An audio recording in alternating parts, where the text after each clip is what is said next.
3 days prior, a chilling incident rocked the town. 7 mages were brutally killed, their severed heads left rolling in the streets. Whispers spread that demon soldiers, creatures of immense power, were responsible for the massacre. A man with a knowing smirk listens intently to the unfolding rumors. The sheer strength of these demon soldiers is beyond comprehension. It is said they possess intelligence equal to or surpassing humans, wielding magic power even greater than ancient dragons. Question remains, why would such formidable monsters target mages? Rumors suggest they are searching for something specific. Their relentless hunt continues, the objective shrouded in mystery. Suddenly, a furious voice erupts, accusing someone of being a sexual harassing old man. The woman forcefully shoves the healer away, demanding he let go now that her healing is complete. She glares with palpable disgust, clearly unsettled by the interaction. The mage vehemently declares that the healer's touch during the process was excessive and creepy. The healer, looking genuinely apologetic, offers a meek "I'm sorry." The healer defends himself, explaining that the wound was discolored by 2 types of poison, requiring extra time for treatment. He gently chides her, suggesting her reaction is going too far. Enraged, the woman turns to her companion, demanding to know if she's taking the healer's side. The thief tries to clarify her stance, while the swordsman dismissively tells them to just leave it at that. The woman then challenges the swordsman for defending the healer.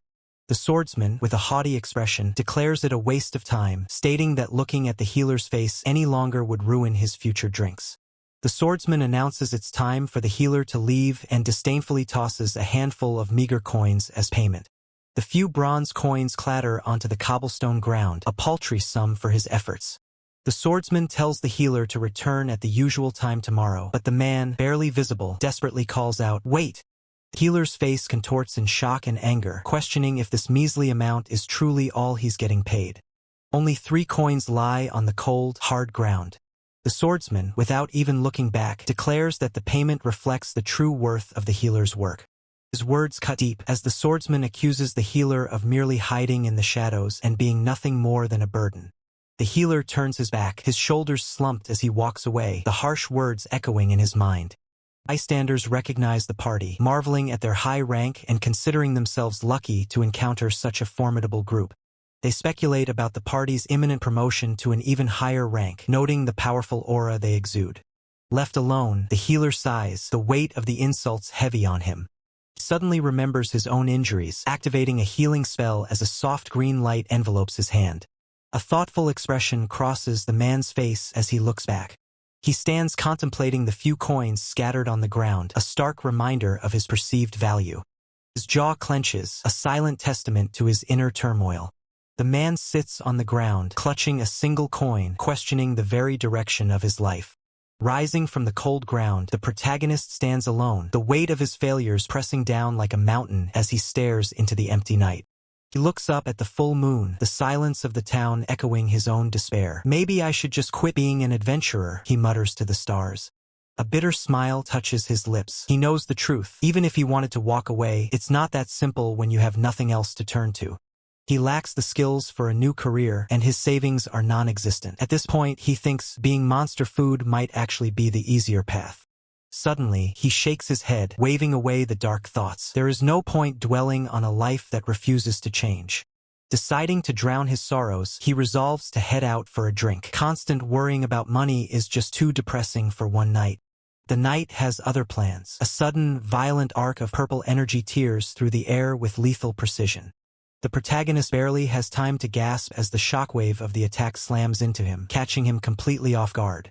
A spray of crimson erupts into the darkness as the unseen blade finds its mark, tearing through flesh and bone. The impact is brutal, the malevolent energy of the strike lingering in the air like a poisonous fog. Stunned, the protagonist stares down, his mind struggling to process the sudden eruption of violence.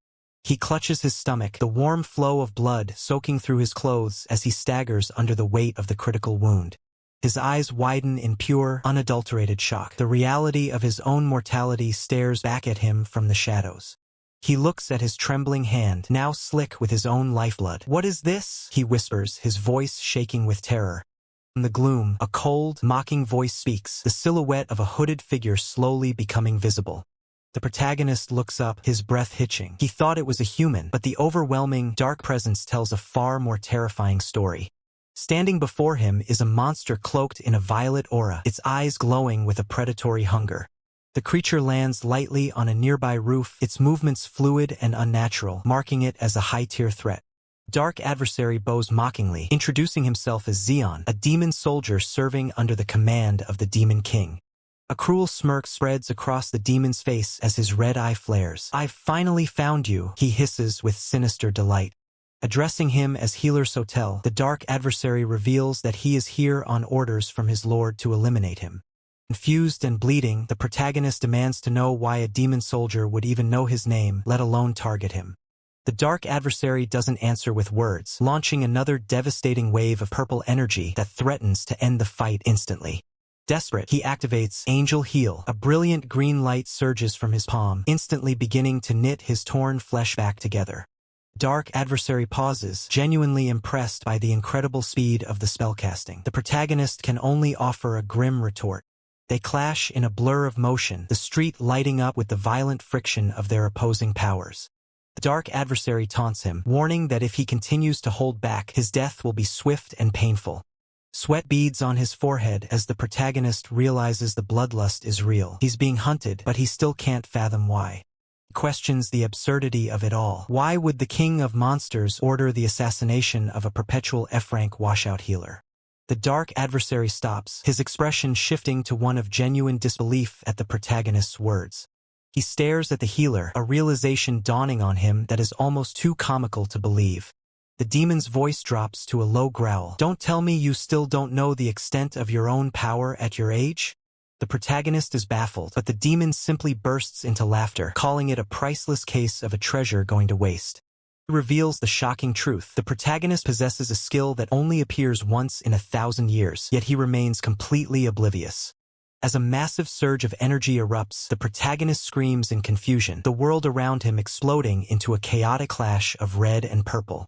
Reeling from an explosion of red and purple energy, a man's vision blurs as a sharp blade strikes him, leaving him in a daze. A figure cloaked in menacing purple energy stands over the fallen man. The man's mind struggles as a torrent of confusion and pain washes over him while his world rapidly fades. The dark figure stands over him with chilling finality. Meanwhile, the man's consciousness desperately tries to grasp reality as he looks at his own body lying in front of him. A fragmented vision flashes, a terrified man clutched within a crystalline prison as monsters loom in the background. A shard of memory or prophecy appears, revealing the calm, blue-eyed gaze of a blonde-haired man. A shadowy figure emanating dark energy stands silhouetted against a murky background. A menacing, cloaked, and horned figure is briefly seen trapped within a shimmering crystal fragment. A reptilian red eye snaps open, echoing the chaotic vision. The man's face twists in agony, his features contorted in confusion as purple energy swirls around him. Suddenly, the chaos dissipates, replaced by a view of a tranquil forest and a shimmering river under a sunlit sky. The man's eyes snap open, now a vibrant blue, wide with shock as he awakens in the unfamiliar, peaceful setting. His eyes dilate, reflecting disbelief and disorientation at the sudden change in his surroundings. The man sits up amidst lush greenery, his new clothes and the absence of his previous injuries adding to his profound bewilderment. A bead of sweat trickles down his temple as his mind races while he surveys the area. Now dressed in simple attire, the man sits beneath a towering tree, attempting to process the shift in his reality. A system message appears regarding the preview and original version of the work. The man remains seated, his expression a mixture of deep thought and lingering confusion as he surveys the surroundings. He stares at his own hand, flexing his fingers with a look of utter perplexity. Touching his chest, the man grapples with the fact that he is still alive. His hand flies to his forehead, his expression reflecting profound worry and shock. The man gazes into the water, a ripple of alarm crossing his face as he sees a reflection. He stares intently at the reflection of the young man in the water, his mind struggling to comprehend the image. 3 men emerge from the treeline, breaking the calm. One of them addresses the man on the ground with a sneer.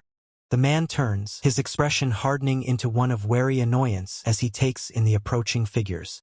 Another man from the group speaks with an aggressive tone and insults him. The man's brow furrows as he looks overwhelmed, thinking to himself that he needs more time to process the situation. The first man continues speaking and gestures for him to get up and get ready. The man reacts with a look of realization, clearly bewildered by the name he was just called. His face is a canvas of confusion, his eyes wide as he processes the unfamiliar name. The man looking at him mocks his state, suggesting he has lost his memory. The man's face contorts as he shouts and raises a threatening fist, leaving the man on the ground startled. The aggressive thug, fueled by rage, follows through on his threat and unleashes a wild swing. Here comes the first one. The man on the ground, still reeling from the initial blow, looks up with a mixture of shock and pain etched across his face. Piercing blue eyes glowing with an otherworldly power, he retorts sharply, "You have no manners at all, boy." The large thug and his accomplice stare in utter disbelief. "Huh, who is this guy?" His face contorted in a mask of shock and fear, the large thug screams, "That's not Tyria. No way, that can't be possible." A hand glows with a vibrant green energy, radiating a restorative aura. Enveloped in a shimmering green light, he activates a potent skill, Fairy Heal. It's the blue energy, he calmly states, "Oh, I see. I'm not the Tyria you used to know." The large thug lets out a furious roar, charging forward with a desperate attack. "Rayara!" His face twisted in a snarl, the large thug spits out threats. "Don't get cocky just because you got a little stronger. For talking back to me, I'll make you regret it until the day you die," the large thug vows. The gray-haired thug instructs his companions, "Don't hold back on him, guys." With his back turned and a thoughtful expression, he muses, "I wonder why. It's been a long time since I felt this angry." Crouching low, he glances back with a resolute gaze. "I owe you for letting me borrow your body, Tyria. Let's teach these guys a lesson together." With incredible speed, he dashes forward, leaving the thugs startled. He delivers a swift, powerful kick, sending a shockwave of red energy through the air. Standing over the unconscious thug, he turns a steely gaze toward his next opponent. "You're next." Gray-haired thug, enraged by the swift defeat of his comrade, shouts, "Don't you dare look down on us." A powerful blow connects with his head, yet a blue energy barrier absorbs the impact.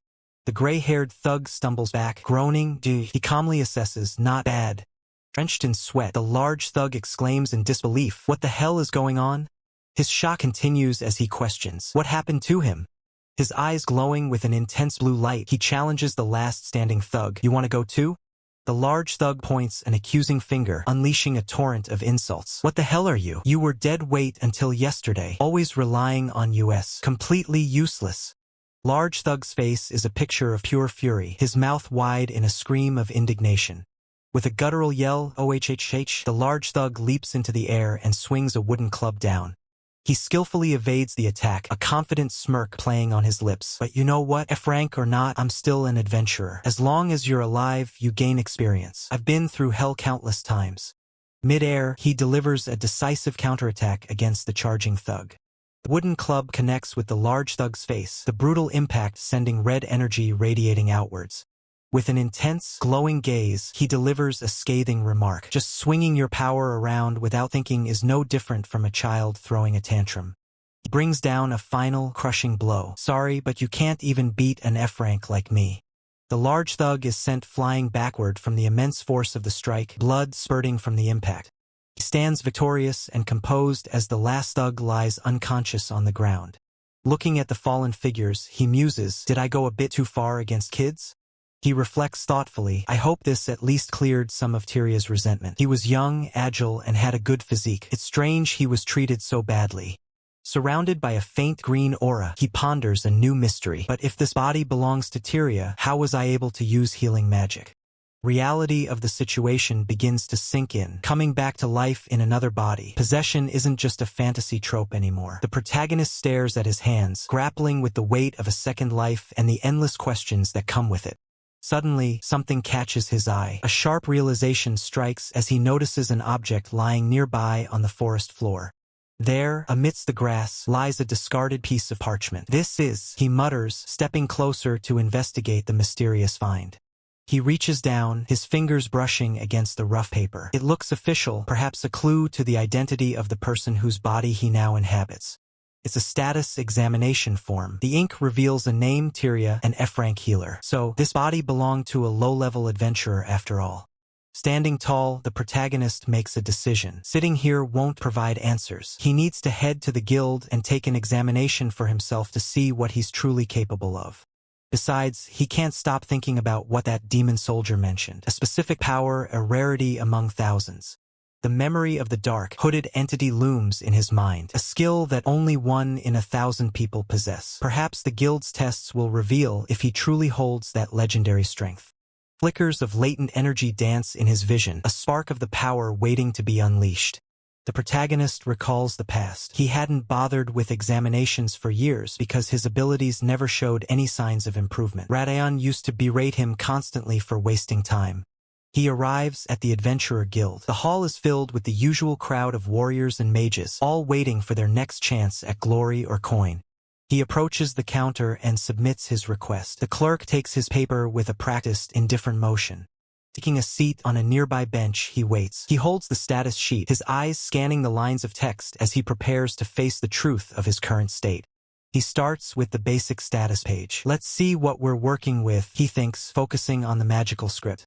The numbers are bleak. Name, Tyria. Rank, F. Job, healer. His stats are abysmal. Strength and endurance at E, while magic and spirit are a bottom tier F-. His skills include fairy heal and angel heal, but prayer to the gods is locked due to insufficient ability. He's conflicted. Are these Tyria's stats or his own? The job says healer, and the magic feels familiar, yet he's frustrated to see he still can't use any offensive attack magic. His gaze lingers on the prayer to the gods spell. It remains stubbornly unusable, a reminder of the limits he has yet to break. The text is clear, cannot be used due to insufficient ability. It's a taunt written in ink. But if these stats are here, then maybe, just maybe, that strongest skill the demon soldier spoke of is hidden somewhere within this body. Does he still have access to it? Flips to the second page, his heart racing as he checks the skills section. This is where the real potential lies. His eyes widen in shock. Skill 1, Bludgeon level 1, boasting a 20% critical rate, and Skill 2, Full Auto level 1. He has 2 powerful skills he never even knew existed. He recalls that Bludgeon is typically a skill for physical attackers, the kind used by heavy-hitting warriors in the heat of battle. But the real prize is Full Auto. It provides medium defense enhancement and automatically activates its effects for the user and any recognized allies. This is a game changer. He considers accepting a quest to test these new powers in practice, but his thoughts are interrupted by a sudden commotion nearby. A familiar, arrogant voice rings out. He's not here either, Radayon growls, his face twisted in annoyance as he searches the guild. The group is furious, running away without saying anything. What a terrible old man, the witch exclaims. They wonder where Sotel has disappeared to. The protagonist freezes. This is bad. In the confusion of his rebirth, he completely forgot about his former party members. Seeing them here is the last thing he needs. Radayon scoffs, dismissing the old man. Whatever, we won't have any problems doing our jobs without him. He turns his attention back to the quest board. Pick one and let's get going, Radayon commands. The others hesitate, worried that Sotel might have collapsed somewhere, but Radayon couldn't care less. Heavy silence hangs in the air as they stand before the board, the tension between them palpable. Radayon senses someone watching. He turns around, his eyes narrowing as they land on the protagonist sitting on the bench. What do you want, kid? Radayon sneers, his voice dripping with hostility. We're not a sideshow. Scram. The witch places a hand on Radian's shoulder, urging him to drop it. Forget about him. Let's just go, Radayon. Radayon simply grunts in response.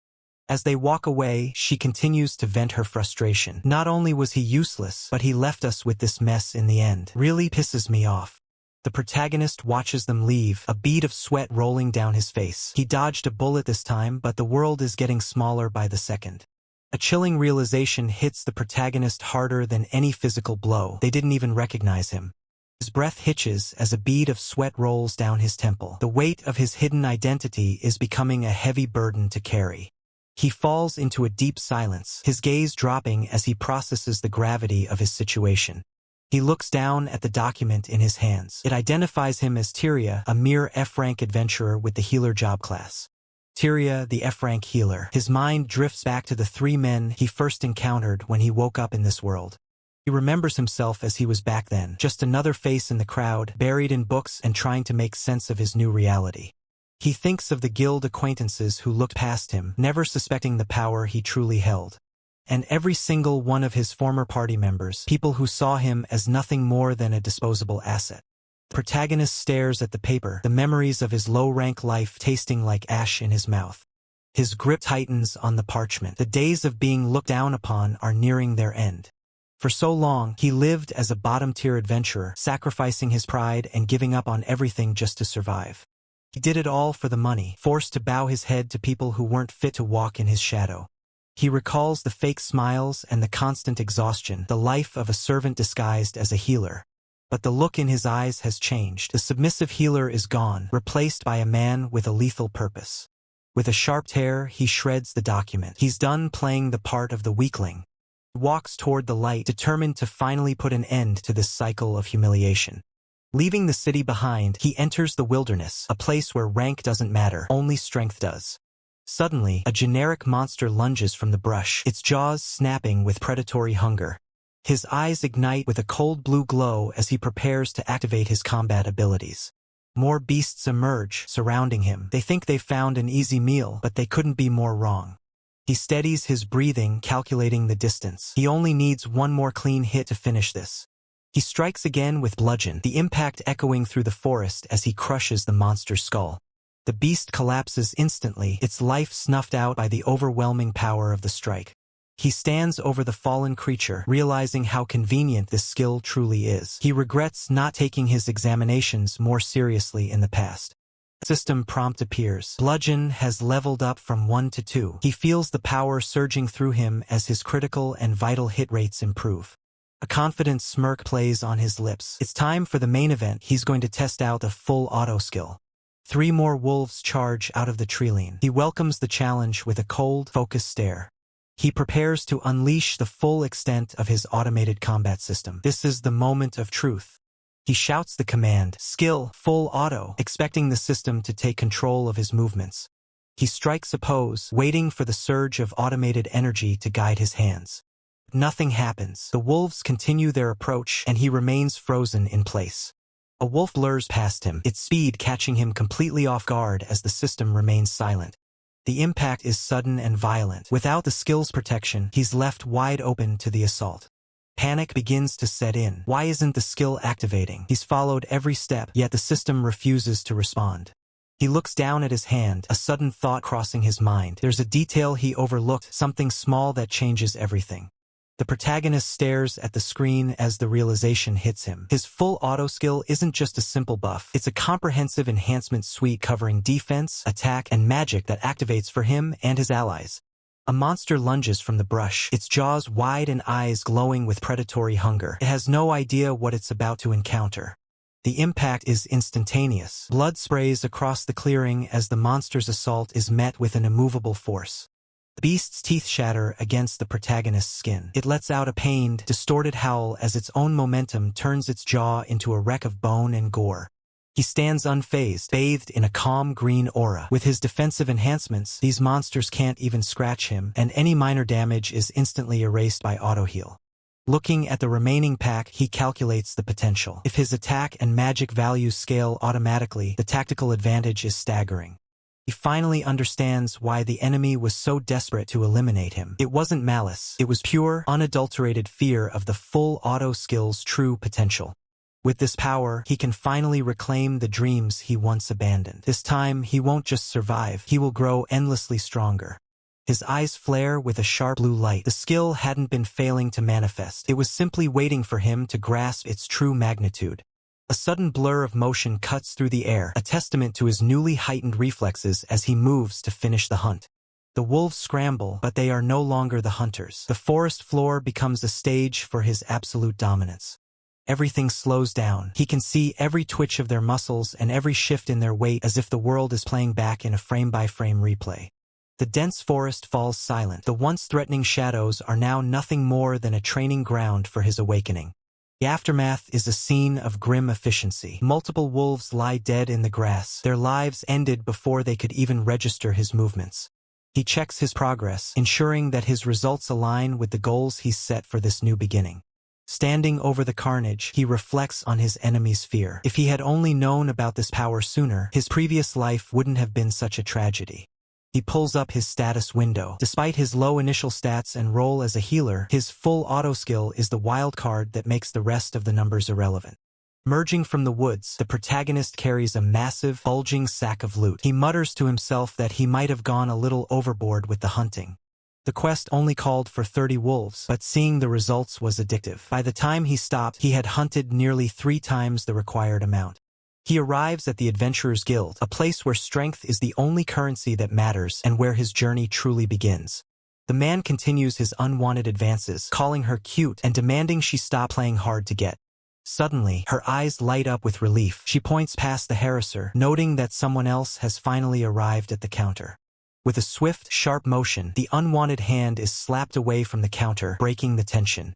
The protagonist slams his massive bag of wolf pelts onto the desk with a heavy thud. The harasser clicks his tongue in annoyance, his power trip interrupted. The man stares at the counter in shock. The sheer weight and volume of the haul is enough to silence the entire room.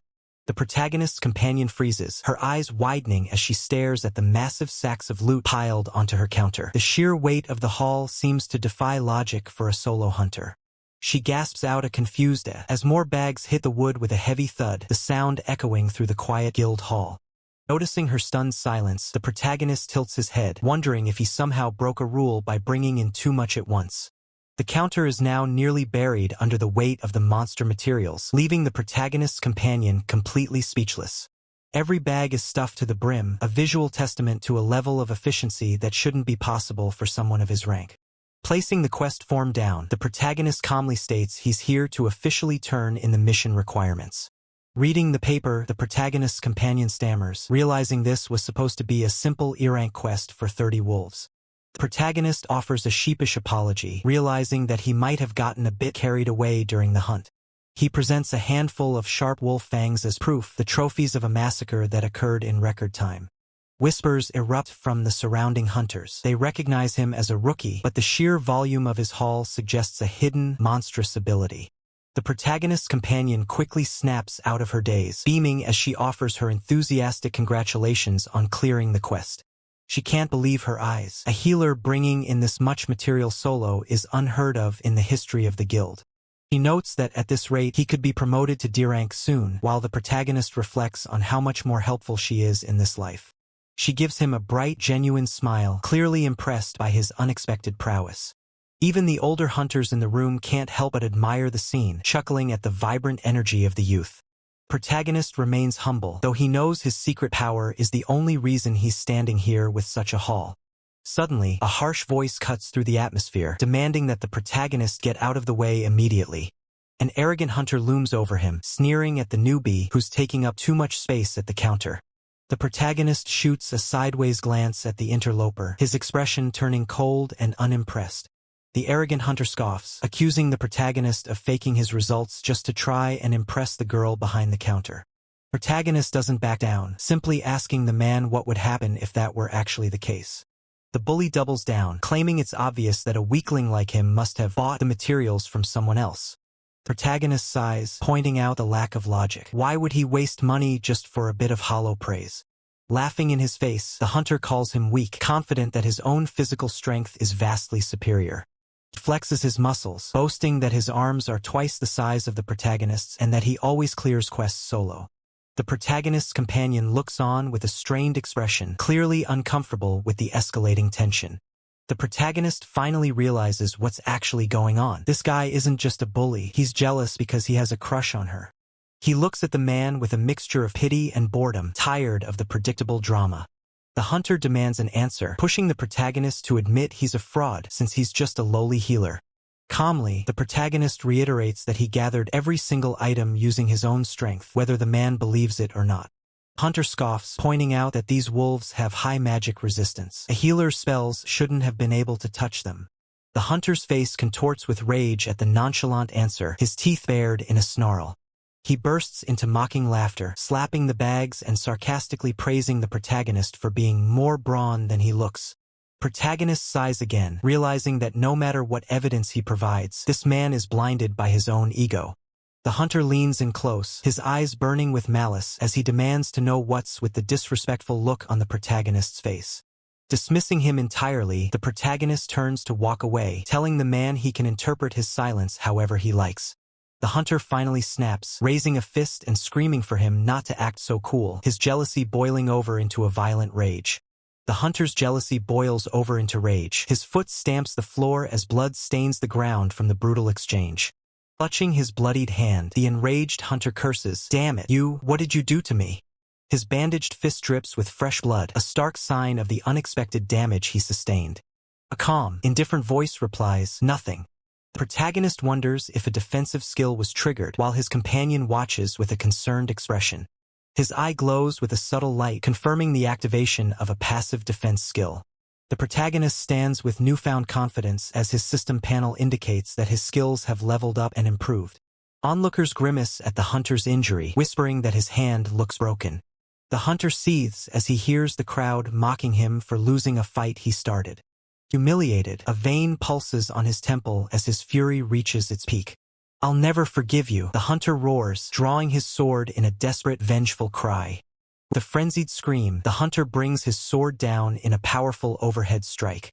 The protagonist calmly assesses the situation, noting the hunter's high stance and anticipating a downward slash. As the hunter follows up with a horizontal slash, the protagonist remains unfazed. "I can read your movements," he says. Standing tall, the protagonist notes that he can read every move, as if his mind and muscles are perfectly synced. Other hunters remark on the boy's skill, which only enrages the hunter further, who thinks to himself that losing to a newbie would be a total joke. His face contorted in pure hatred, the hunter screams, "I'll kill you." The protagonist meets the threat with a cool gaze. "Strong words. Let's see if your body can back them up." The protagonist prepares to counterattack, his body tensing with resolve. Time to fight back. Hunter lunges forward, his sword a blur as he attempts another desperate strike. The hunter screams in frustration as the protagonist effortlessly ducks under his wild swing. The protagonist looks at his opponent and states, "You're supposed to be an adventurer." The hunter glares, his anger still palpable despite the protagonist's calm observation. The hunter's eye burns with uncontrolled rage, radiating a terrifying intensity. The protagonist's eyes glow with a cold light as he declares, "No hard feelings," signaling the end of the skirmish. The hunter recoils in utter shock as a bucket of water splashes over him, leaving him completely disoriented. The protagonist reflects on his power, musing that he didn't even put much force into the strike. A system window appears, displaying a significant increase in the protagonist's overall stats. The system confirms that the protagonist's rank as a healer has increased. The empty bucket tumbles through the air, water droplets scattering around it. It crashes to the floor, the water dissipating into the wooden planks. Onlookers stare in wide-eyed astonishment, speechless at the unexpected turn of events. Defeated hunter sits slumped on the floor with the bucket, while the protagonist stands victorious over him. The tavern erupts in a mix of shock and awe as the other hunters witness the aftermath of the lopsided confrontation. Amidst the murmurs, a hunter lets out a hearty laugh, the tension finally breaking as they realize the threat is over. One of the burly hunters steps forward, his arms wide in a gesture of newfound respect for the protagonist. The protagonist is caught off guard as he's suddenly hauled into a rough, celebratory embrace by the cheering men. Hunter booms with laughter, praising the protagonist and remarking that the proud man will never be able to show his face there again. Struggling against the enthusiastic ruffling of his hair, the protagonist awkwardly tells them to stop the roughhousing. The celebration is momentarily interrupted as the hunter calls out to the protagonist's companion, who has been watching from the shadows. Approaching with a relieved smile, the protagonist's companion offers her sincere thanks, apologizing for dragging him into her mess. With a gentle wave, the protagonist assures her it was no trouble, admitting he simply didn't like the man's attitude. The protagonist's companion looks at him with genuine gratitude, her eyes softening as she acknowledges his kindness. As the sun begins to dip below the horizon, the village is bathed in a warm, golden glow, signaling the end of a chaotic day. Looking out over the quiet streets, the protagonist lets out a long, weary sigh, the weight of the day's events finally settling in. He begins his walk through the town, his mind racing with the impossible reality of his current situation. He reflects on the madness of it all, dying, returning to life, and immediately jumping into a high-stakes solo quest. His expression hardens as he contemplates the sheer insanity of this second chance he's been given. Looking up at the fading light, a small, satisfied smile touches his lips as he admits that, despite the danger, it was actually fun. His thoughts drift back to his past life, decades of struggle as a bottom-tier healer who could never master attack magic. He remembers the feeling of reaching for a power that was always just out of his grasp, a failure who had given up on himself. But now, inhabiting this new, capable body, he realizes that starting over might be the best thing that ever happened to him. He considers his next move, thinking about visiting the city, a place he hasn't seen in months. Memory is bitter. The last time he was there, he was dropped into a monster house and barely survived the ordeal. In his previous life, he was a man of simple desires, often dreaming of eating until he dropped. Yet, surrounded by his former allies, he was always forced to settle for vegetables while they feasted on meat. He recalls his former allies enjoying the spoils of their hunts while he remained the overlooked support. Mere memory of those unsatisfying meals and the resulting indigestion brings a grimace to his face. But things are different now. With this youthful, healthy body, he feels like he could finally eat his fill without consequence. Despite the lingering questions about how he got here, he decides that worrying is useless. It's time to adapt. Stepping into his temporary quarters, he commits to this new path, leaving the ghosts of his past life behind. He resolves to prepare tonight so he can depart at first light, eager to see what this world has in store. He sets his travel bag down, the worn leather a reminder of the journey that lies ahead. Taking a seat on the floor, he begins the meticulous process of sorting through his limited gear. He feels like a kid before a field trip, the excitement of a new adventure bubbling up as he finishes packing. However, a sudden realization hits him as he looks down at his boots, a minor pitfall he hadn't considered. He notes that while the previous owner of this body was well-built, his current wardrobe is severely lacking. He realizes he needs new clothes immediately, wondering where the home of his companion is located to find better gear. Tugging at the fabric of his shirt, he notes that while functional, these old rags are far too small for his frame. Nearby, a heavy metal pot begins to steam over a crackling fire, the smell of a hot meal filling the room. Using thick gloves, he carefully lifts the boiling pot, ready to fuel up for the long journey starting tomorrow. He stares at the swirling purple potion he crafted, noting the blend of mana and rare herbs. A smirk plays on his lips as he ponders the reputation of such a potent brew. He admits the color is off-putting but trusts its effectiveness, just as a violent crash echoes through the room. Startled, he turns toward the sound of the door being destroyed. White Dog stands amidst the debris, its eyes wide and tongue hanging out in distress. Confused by the intruder, he wonders why a dog has appeared and what is wrong with it. Suddenly, malevolent energy erupts behind the animal. He moves instinctively to shield the creature as a shadow looms. A monster wreathed in red energy lunges forward, and he wonders who the new assailant is. He narrowly evades a lethal strike as the monster's claws carve through the air. Frustrated, he huffs, complaining about the relentless wave of enemies. He looks down at the white dog, noticing the fear reflected in its eyes as it trembles. He expresses his irritation, noting that the day has taken a turn for the worse. A soft whimper catches his attention, and he realizes the creature is badly hurt. Turning back to the monster, he resolves to protect the dog. Places a gentle hand on the dog's head, narrowing his eyes at the deep gashes on its back. Activating a recovery skill, a brilliant blue magic circle manifests and bathes the wounded animal in light. The healing energy takes hold, working rapidly to mend the flesh and soothe the creature's pain. With the dog safe for now, he focuses his intent on the intruder, determined to end the fight. Swings with precision, his weapon clashing against the monster's dark energy. The force of the exchange sends splinters flying as the monster's attack is deflected into the floor. He pauses for a split second, analyzing the enemy's movement patterns. The monster roars, unleashing a barrage of shadowy strikes that tear the room apart. He grows enraged as the beast continues to trash his home. Puts his full weight into a devastating overhead swing, aiming to crush the monster. The blow connects with visceral power, forcing the monster to retreat into a cloud of smoke. Dark energy swirls violently as the monster struggles to reform its physical shape. Keeps his eyes locked on the target, preparing for the next phase of the assault. In a blur of speed, he scoops up the dog and leaps away as a massive clawed hand smashes into the floor. The floorboards splinter under the weight of the strike, leaving a jagged crater. Inspecting the damage, he realizes the strike was shallow and lacked true killing intent. He begins to wonder if the enemy is holding back on purpose. A sudden flash signals a hit, and he grunts in pain as a shadowy tendril grazes his chest. Immediately, his healing ability triggers, and a cool blue light washes over him, neutralizing the damage. The monster prepares for another lunge, its red eyes glowing as he readies his weapon for a counterattack. The protagonist stares in disbelief as a realization hits him. These monsters aren't just powerful, they have a fatal flaw. They are actually weak to healing magic. The generic monster lunges forward with predatory speed, its red eyes glowing with murderous intent as it prepares to shred its prey. The healing energy acts like a corrosive acid against the creature's dark form, forcing a guttural scream from the generic monster. The monster recoils, its body flickering as the holy energy disrupts its very existence. The tide of the battle is shifting rapidly. Protagonist doesn't give it a moment to recover, pivoting his weight for another devastating strike.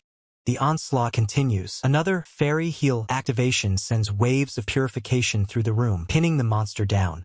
The generic monster begins to dissolve into shadow and light, unable to withstand the paradoxical damage of the healing spells.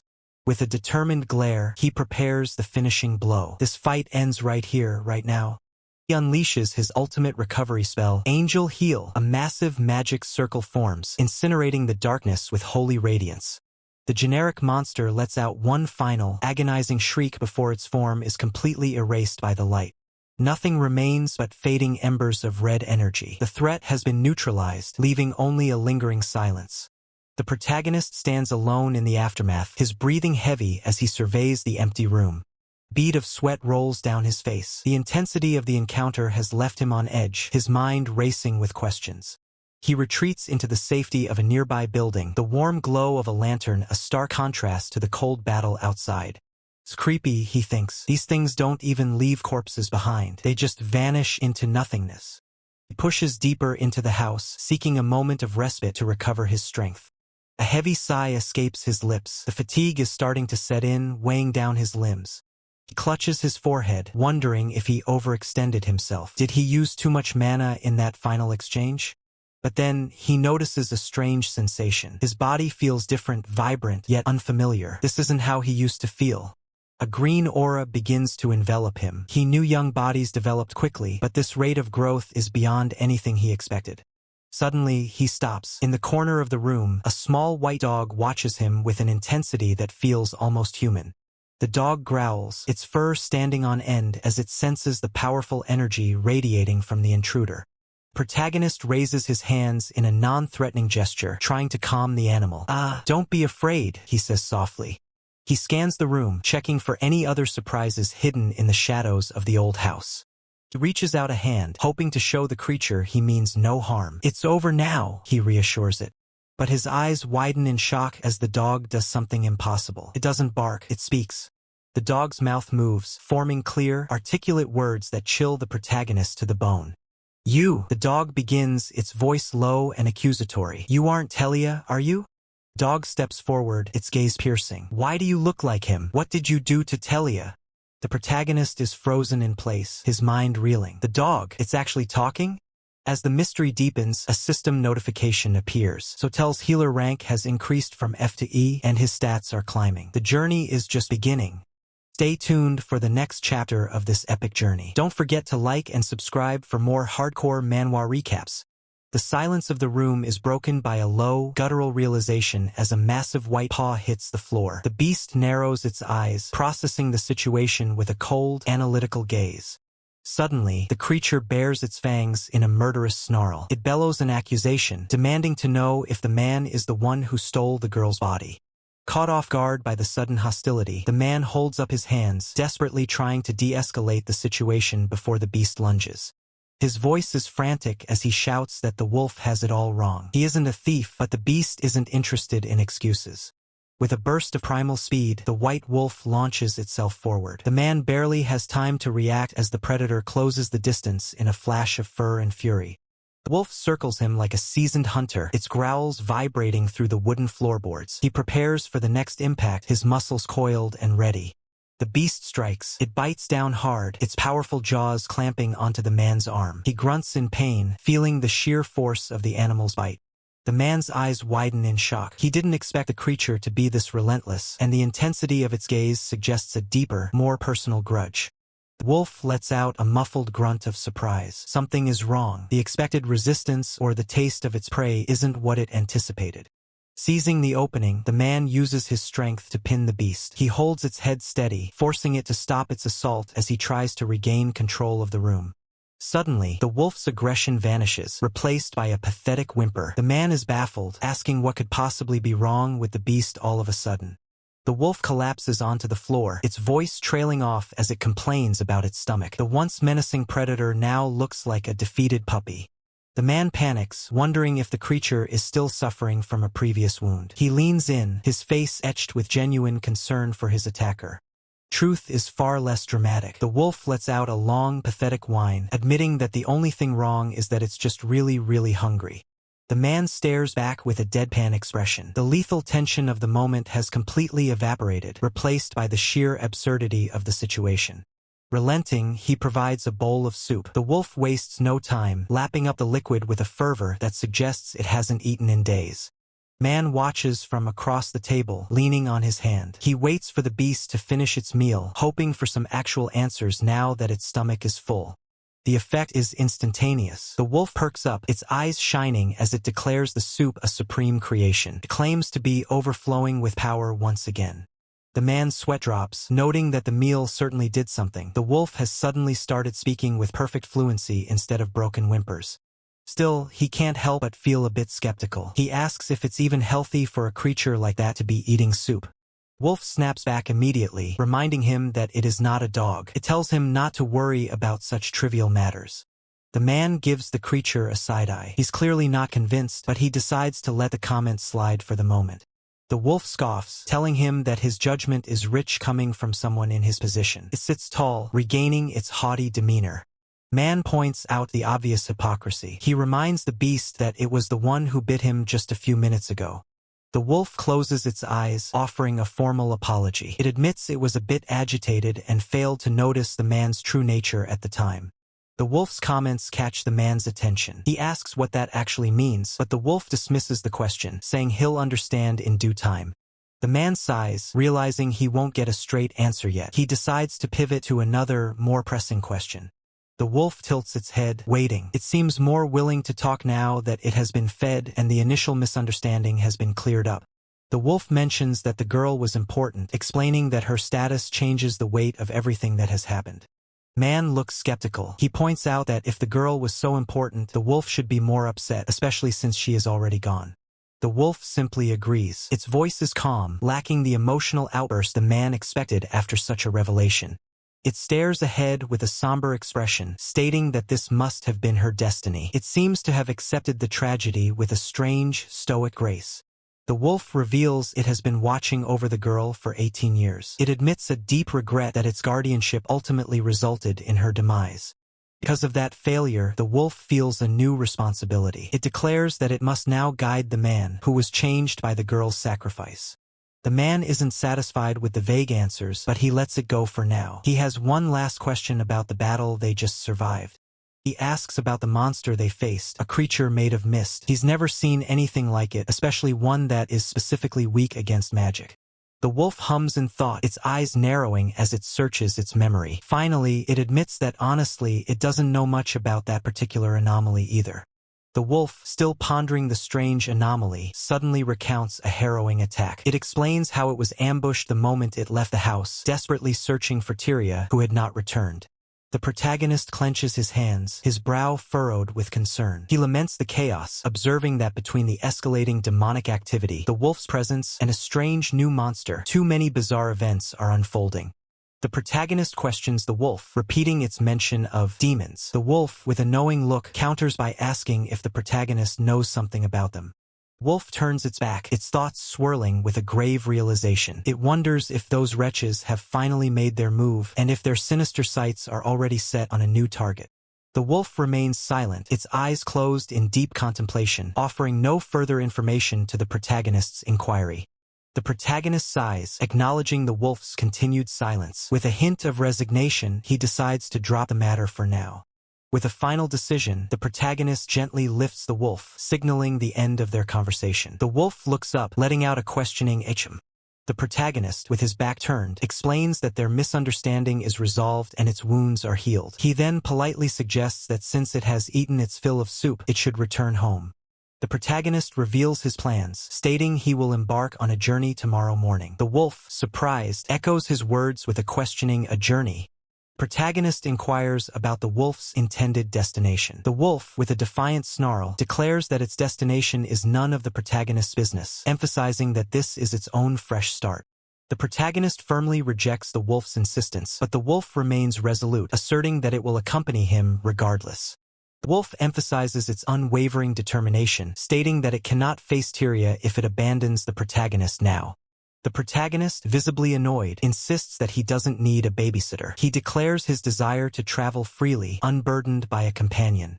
Despite the protagonist's protests, the wolf adamantly states its resolve to remain by the side of the completed one, especially with the demons beginning to stir. With a sudden flash of light, the wolf boldly claims its usefulness, attempting to convince the protagonist of its value as a companion. In a dazzling display of power, the wolf transforms, growing massive enough for the protagonist to ride. It introduces itself as Glacia, a descendant of the clan known as the Messengers of the Sky, leaving the protagonist exclaiming in shock. The protagonist's eyes widen, reflecting the sheer disbelief and awe at Glacia's sudden transformation and revelation. Glacia soars into the sky, carrying the protagonist high above the sprawling city, a new journey beginning with an unexpected companion. The protagonist rides majestically on Glacia's back, a testament to their newfound partnership as they glide over the urban landscape. Flashes of past memories or aspirations flicker, two figures holding hands, surrounded by a gentle, sparkling aura. A close-up reveals the protagonist's intense, focused gaze, hinting at deeper thoughts and unresolved feelings. Another memory or vision manifests, a carefree individual dancing, imbued with a magical shimmer, suggesting a life of joy and freedom. A final fleeting image shows a person kneeling, seemingly picking up shattered pieces, surrounded by the same ethereal sparkle, perhaps symbolizing a past loss or a humble beginning. As they continue their aerial journey, Glacia urges the protagonist to make use of its abilities if he has a goal in mind, solidifying its commitment. The protagonist looks out at the horizon, contemplating Glacia's offer, musing on the word use. He reflects internally, admitting that use is not a word he particularly favors, perhaps due to past experiences. A sepia-toned memory surfaces. The protagonist, appearing weary, observes another man and woman holding hands, a scene hinting at betrayal or a painful past. Another fragment of memory shows a menacing figure with a knife, his face twisted in a cruel smirk, suggesting a dangerous encounter from the protagonist's past. Protagonist weighs the situation, considering the benefits of having Glacia, even if it means tolerating its surveillance. He muses that mastering this new dynamic could add excitement to his new life. With a determined smile, the protagonist finally agrees, declaring that he will use Glacia without hesitation. The protagonist then asks about their first destination. Glacia, now fully committed, suggests they head to Baldaria. Glacia expresses surprise at the choice, questioning if the protagonist truly intends to go to that rowdy city, Baldaria. The protagonist then adds Firialka to their itinerary. Glacia is taken aback, noting the stark contrast between the bustling city of Baldaria and Firialka, the serene city of fairies. The protagonist chuckles, admitting his choices are a bit varied. He explains his fondness for the Lumina figures found in Firialka. His expression softens as he muses on his desires. He dreams of simple pleasures, drinking booze and indulging in greasy skewers, a stark contrast to his current life of danger and mystery. Most importantly, he yearns for the freedom to enjoy his hobbies to the fullest, a life unburdened by past regrets or looming threats. With a hopeful smile, the protagonist declares his ultimate goal, to reclaim that kind of simple happiness, a life truly his own. Evening sun dips below the horizon, casting a purple hue over the quiet mountain town as the lanterns begin to flicker to life. Despite the late hour, the marketplace remains crowded with locals and travelers alike, their voices creating a steady hum of activity. Moving through the crowd with a casual stride, the man takes in the sights and sounds of the bustling street. Beside him, his white wolf companion trots along, noting that while it has been a while, the place is as lively as ever. The man agrees with a wide smile, remarking that this level of energy is nothing compared to his previous home. He mentions his plan to stop by a friend's house first, hoping to finally trade his travel-worn gear for some proper clothes. Wolf counters sharply, reminding him that time is a luxury they simply don't have for trivial errands. It suggests he should just wear fur like a wolf to save himself the trouble, but the man dryly points out that he is, unfortunately, human. Noticing his partner's sudden change in mood, the wolf looks up and asks why he has such a long face. They finally arrive at their destination, a cozy-looking tavern with warm light spilling from its windows. A sharp sound echoes as the heavy wooden door is pushed open, signaling their arrival. The man steps inside, expecting a warm welcome, but the atmosphere within feels unexpectedly tense. A woman working at the tavern rushes toward him, her expression filled with worry as she realizes a customer has entered. She bows deeply in apology, explaining that they are actually closed for a temporary break today. Man's face falls, his anticipation for a meal and rest instantly replaced by disappointment. He lets out a soft sigh, muttering that he understands, though the frustration is clear in his eyes. The woman continues sadly, noting that it looks like they won't be able to open the shop for quite some time. The man listens intently as she begins to explain the dire situation affecting the town's supplies. Her eyes are downcast as she speaks, her voice trembling with the weight of the town's misfortune. She reveals that they can no longer reach the pastures where their livestock are kept because a dragon has taken up residence in the cave on the path leading there. Man repeats the word in disbelief, the gravity of the threat finally sinking in. The woman can only bow her head further, unable to offer any solution to the monster terrorizing their livelihood. Standing in the middle of the empty tavern, the man looks down at the distressed woman, a new resolve forming in his mind. Outside, the town continues its evening routine, unaware of the conversation taking place within the tavern walls. The wolf mocks him as they exit, stating that he has the worst luck for hitting such a massive dead end so early in his journey. The man's fist tightens at his side, the sound of his leather glove creaking under the pressure of his grip. The sharp gaze, he declares his decision. He is going to go and take that dragon down himself. The wolf is incredulous, shouting that even for a normal dragon, the standard procedure is an elite party at the minimum. Unfazed, the man raises a fist and laughs, claiming that being told he can't have something only makes him want it more. As they walk back through the crowd, he confidently asserts that his chances of victory are far from zero. He recalls gathered info, noting the dragon's unique trait stem from poison, which his healing magic should perfectly counter. The wolf remains skeptical, asking how he intends to actually attack if all he has is that wooden stick on his back. The man casually mentions that he has actually fought normal dragons a few times in his past. Grainy memory flashes back to a time when he was treated as nothing more than a meat shield, suffering through a miserable hunt. The wolf stops in its tracks, stunned by the revelation and questioning what he means by his past. With a knowing smirk, the man reveals that he is actually much older than he looks.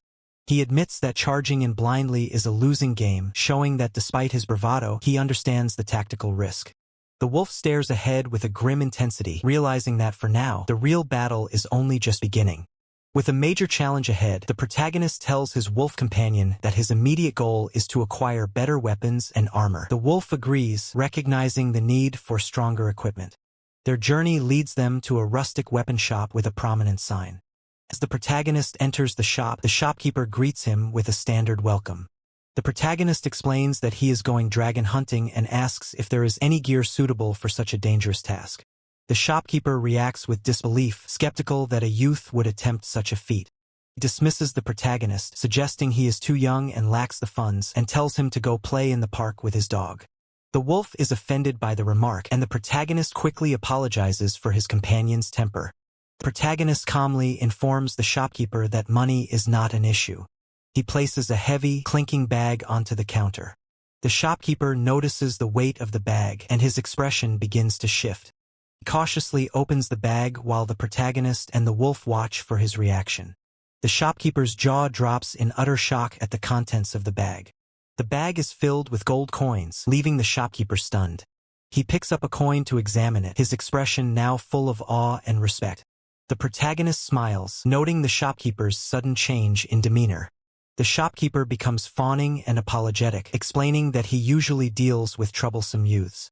Protagonist finds the shopkeeper's rapid change of attitude amusing.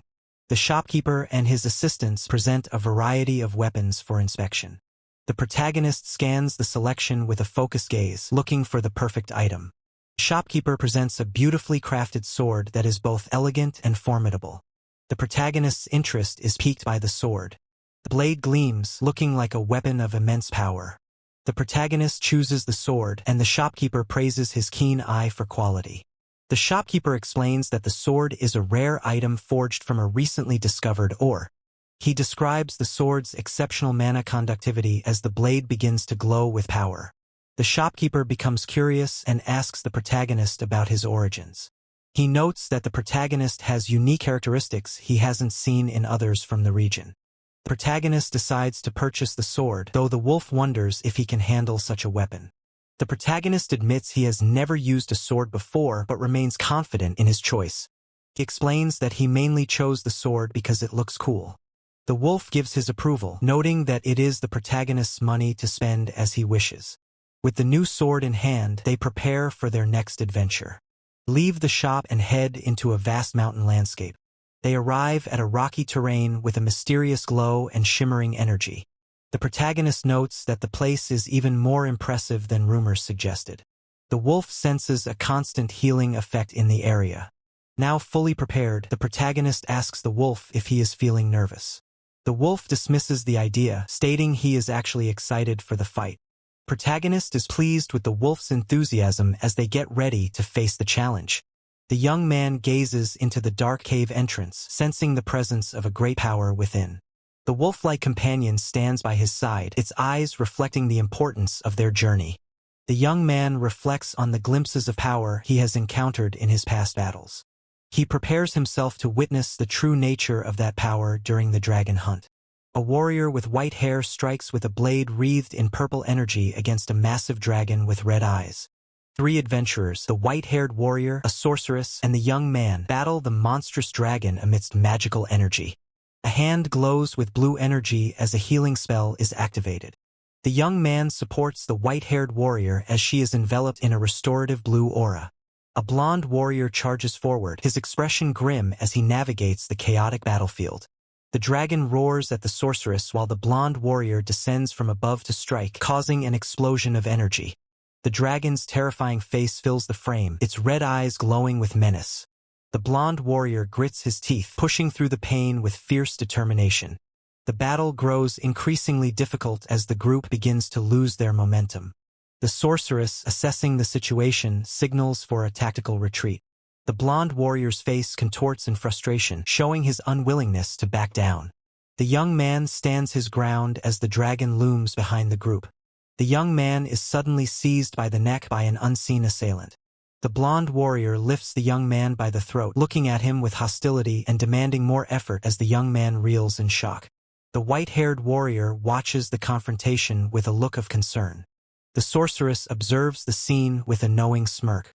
The young man lies dazed on the ground as his former allies stand over him. His eyes wide with pain, the young man struggles to understand the sudden betrayal. Above him, the dragon lets out a deafening roar, its maw wide open. Purple energy begins to surge and crackle around the young man's body. Healing effect is triggered as the dragon continues its rampage. The young man's eyes glow with a red light as he prepares to strike back with dark energy.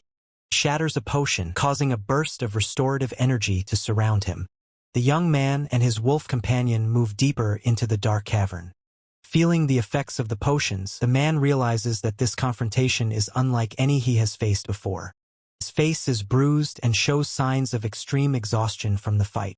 The young man speaks to his wolf companion about the danger ahead, and the wolf demonstrates its unwavering loyalty. A faint smile appears on his face as he acknowledges the wolf's commitment. They continue their descent into the cave, where the floor is covered in an unsettling purple liquid. The strange purple liquid on the ground bubbles ominously. Purple fluid drips slowly from the stalactites above, adding to the eerie atmosphere. The protagonist senses the atmosphere shifting, noting that the air is growing heavy and making it difficult to breathe. His companion snaps that he should have mentioned that sooner, but the protagonist calmly explains that his power is already shielding them both. The skill activates its effects automatically, targeting the user and anyone he recognizes as an ally. Relieved by the news, the companion praises the incredible ability while the protagonist places his full trust in their partnership for the trial ahead. They venture deeper into the cavern, where purple pools of toxic fluid the landscape under the jagged ceiling. The silence of the cave is unsettling, with only the sound of dripping liquid echoing through the hollow chambers. The protagonist keeps a steady pace, his eyes scanning the shadows for any sign of movement. Suddenly, the companion announces their arrival, but the protagonist's instincts flare as he shouts a warning to look out. A sharp, predatory eye narrows in the darkness, locking onto its targets with lethal intent. A massive, scaled tail whips through the air with violent force, forcing the protagonist into a desperate, evasive maneuver. The appendage is coated in a glowing, purple slime, leaving a trail of corrosive energy in its wake. The source of the attack reveals itself, a colossal, purple-scaled dragon dripping with toxic fluid, its eyes glowing with a murderous red light. The beast looms over them, a grotesque fusion of raw power and elemental decay that dominates the entire chamber. Beads of sweat roll down the protagonist's face as he realizes the sheer scale of the threat standing before him. The dragon strikes again, its massive tail coming down like a hammer, shattering the ground beneath the protagonist's feet. Shockwaves ripple through the cave as the impact sends debris flying in every direction. The protagonist grunts in pain, struggling to maintain his footing against the relentless pressure of the beast's assault. He notices his equipment is beginning to fail, realizing that automatic healing alone won't be enough to counter this level of damage. With a surge of mana, he triggers his healing magic, surrounding himself in a brilliant green aura. He's stunned by the potency of the spell, realizing the legendary sword is amplifying his low-tier magic far beyond his expectations. Facing the roaring dragon, the protagonist offers a cold smirk, acknowledging that the monster is putting up a decent fight. His hand tightens around his hilt, preparing to transition from defense to a decisive counterattack. Declaring this his fresh start, he readies his blade, the air around him crackling with newfound power. Dragon lashes out with its tail once more, a blur of purple scales and lethal velocity.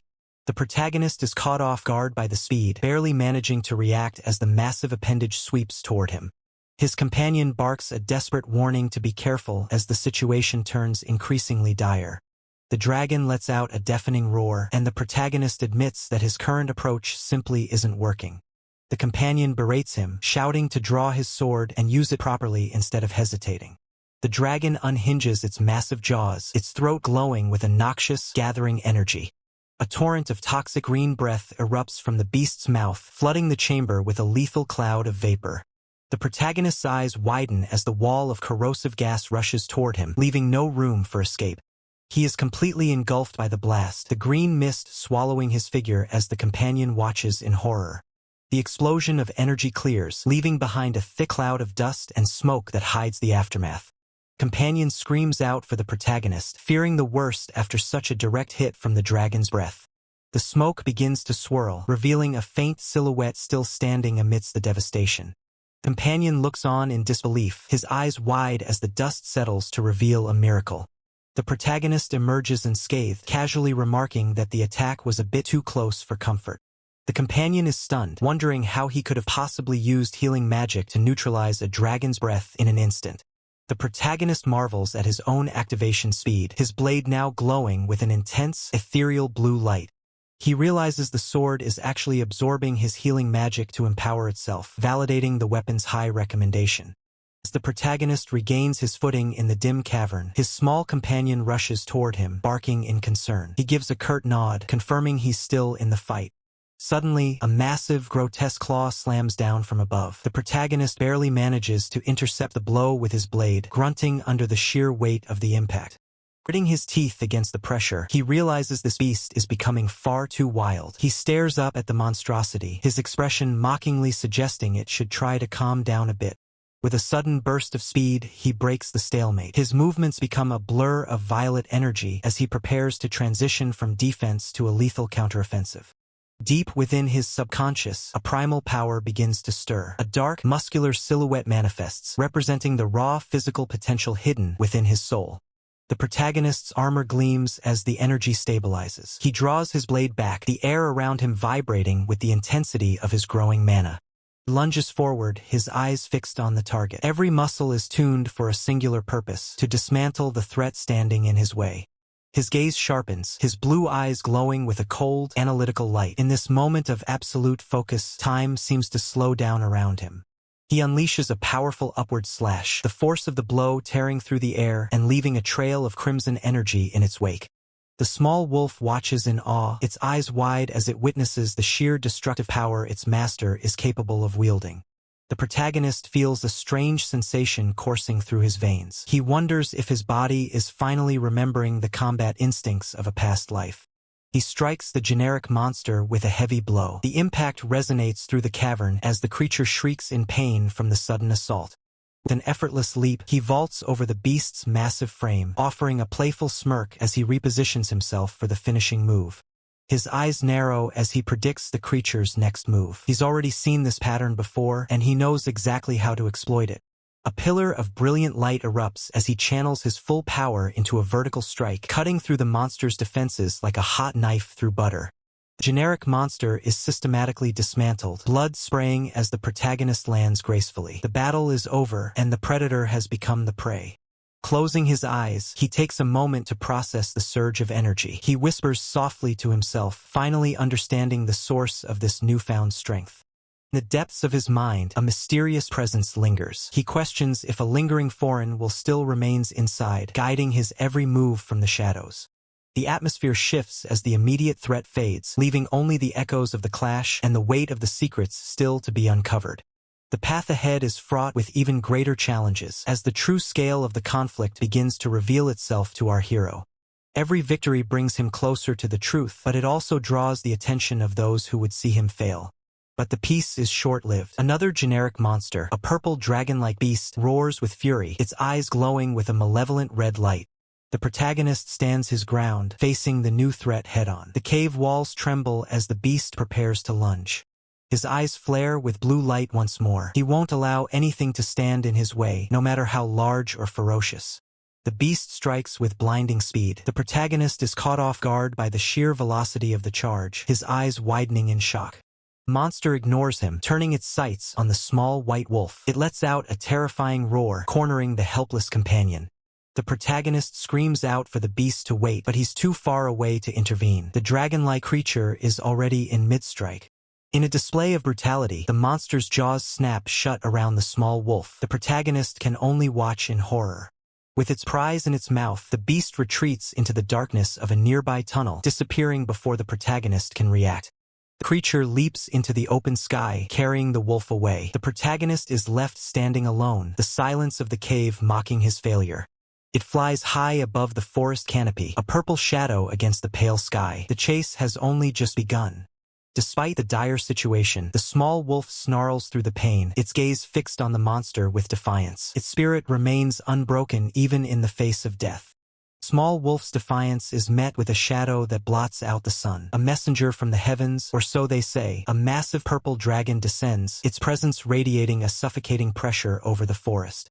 The protagonist doesn't hesitate for a second. With a surge of power, he launches himself into the sky, his blade gleaming with a deadly light as he closes the distance to the flying beast. His eyes glow with an intense blue light, locking onto his target. He grits his teeth, promising the beast that he'll hear its story in full detail, but only in the next life. High above the canopy, the protagonist hangs in the air like an angel of death. He brings his sword down with the weight of his entire resolve, aiming for a decisive single-strike kill. The blade bites deep into the dragon's thick hide. The impact is absolute, the sharp edge carving through scales and flesh as if they were nothing more than paper. Blood sprays across the sky in a violent arc. The momentum of the strike carries the protagonist through the monster, his cape fluttering in the wind of his own making. In one clean motion, the dragon's head is severed from its body. As the massive corpse begins its final descent, the protagonist lands gracefully on the back of his white wolf companion. The threat neutralized, a sense of calm returns. The protagonist muses that eventually, when the dust settles, they might finally have the chance to sit down and share the stories of their pasts. He looks toward the horizon with a confident smirk. After all, they have plenty of time in this new life, don't they? The white wolf lets out a soft, knowing huff in agreement. The dragon's massive head lies discarded in the shallow waters of the river, its purple blood staining the stream. The protagonist takes a moment to rest on a nearby rock, the battle finally over. He stares at the fallen beast, reflecting on the sheer power he just displayed. The landscape is peaceful now, a stark contrast to the violent struggle that just took place. He glances back at the white wolf, who stands vigilantly nearby. The bond between them has only grown stronger through this trial of fire and blood. He looks down at his hands, then at the sword that ended the dragon's reign. It was done with this very blade, a weapon that feels like an extension of his own soul. The reflection in the water shows a man transformed. He realizes the sword feels familiar because Terria's life is engraved into his very being. His second life is a tower built upon that sacrifice. He grips the hilt tighter, the golden guard catching the light. Every notch and curve of the weapon serves as a reminder of the path he has chosen to walk. Walking away from the carnage, he makes a silent vow. This gift of a second chance, this power, and this sword, he must treasure them all if he hopes to survive what comes next. He stands tall, the weight of his past no longer dragging him down. He is no longer the useless dead weight he once was. He has proven his worth by slaying a dragon single-handedly. Turning to the white wolf, he asks if it's ready to head out. The companion responds with a firm, determined look, ready to follow him into the unknown. In this new life, he will become even stronger. He will settle his own regrets and ensure that Terria's soul can finally find the peace it deserves. Suddenly, the system window flashes before his eyes. His skill, Full Auto, has surged from level 3 to level 7, granting mid-tier boosts to attack, defense, mana, and healing, along with poison resistance. The white wolf watches him, its eyes reflecting a deep, ancient wisdom. It seems to understand the weight of the power its master is now accumulating. The shadows of his former self and his current power overlap. The transition is complete. The weak boy is gone, replaced by a warrior forged in the fires of reincarnation. Name Teria lingers in the air, a whisper of a past that still haunts the present. It is a name that carries both the burden of loss and the spark of motivation. But that is exactly why he cannot stop. From here on out, every step he takes is a step toward redemption and the fulfillment of a promise made across lifetimes. Addressing the wolf, Satoru promises to guide it. Together, they will clear away the lingering regrets that tie them to the ghost of Teria. Wolf's gaze is sharp and focused. For that very purpose, it too must proceed with its own preparations, for the path ahead is fraught with even greater dangers. As night falls, the quiet town of Satoru comes into view. The peaceful lights of the houses mask the dark forces that are already beginning to gather in the shadows. From a high rooftop, a mysterious figure watches the town. A low hum of intrigue escapes his lips as he senses a shift in the magical atmosphere of the region. Through a glowing crystal ball, the dark adversary observes the protagonist and his wolf. He notes with interest that these are the adventurers who supposedly defended the dragon. Hanging upside down with a predatory grace, he admits that humans aren't half bad. They provide a level of entertainment he hasn't felt in quite some time.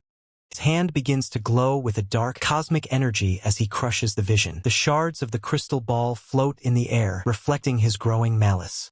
A cruel smirk spreads across his face, his red eyes burning with a malevolent fire. He admits that he is just a little bit pissed off.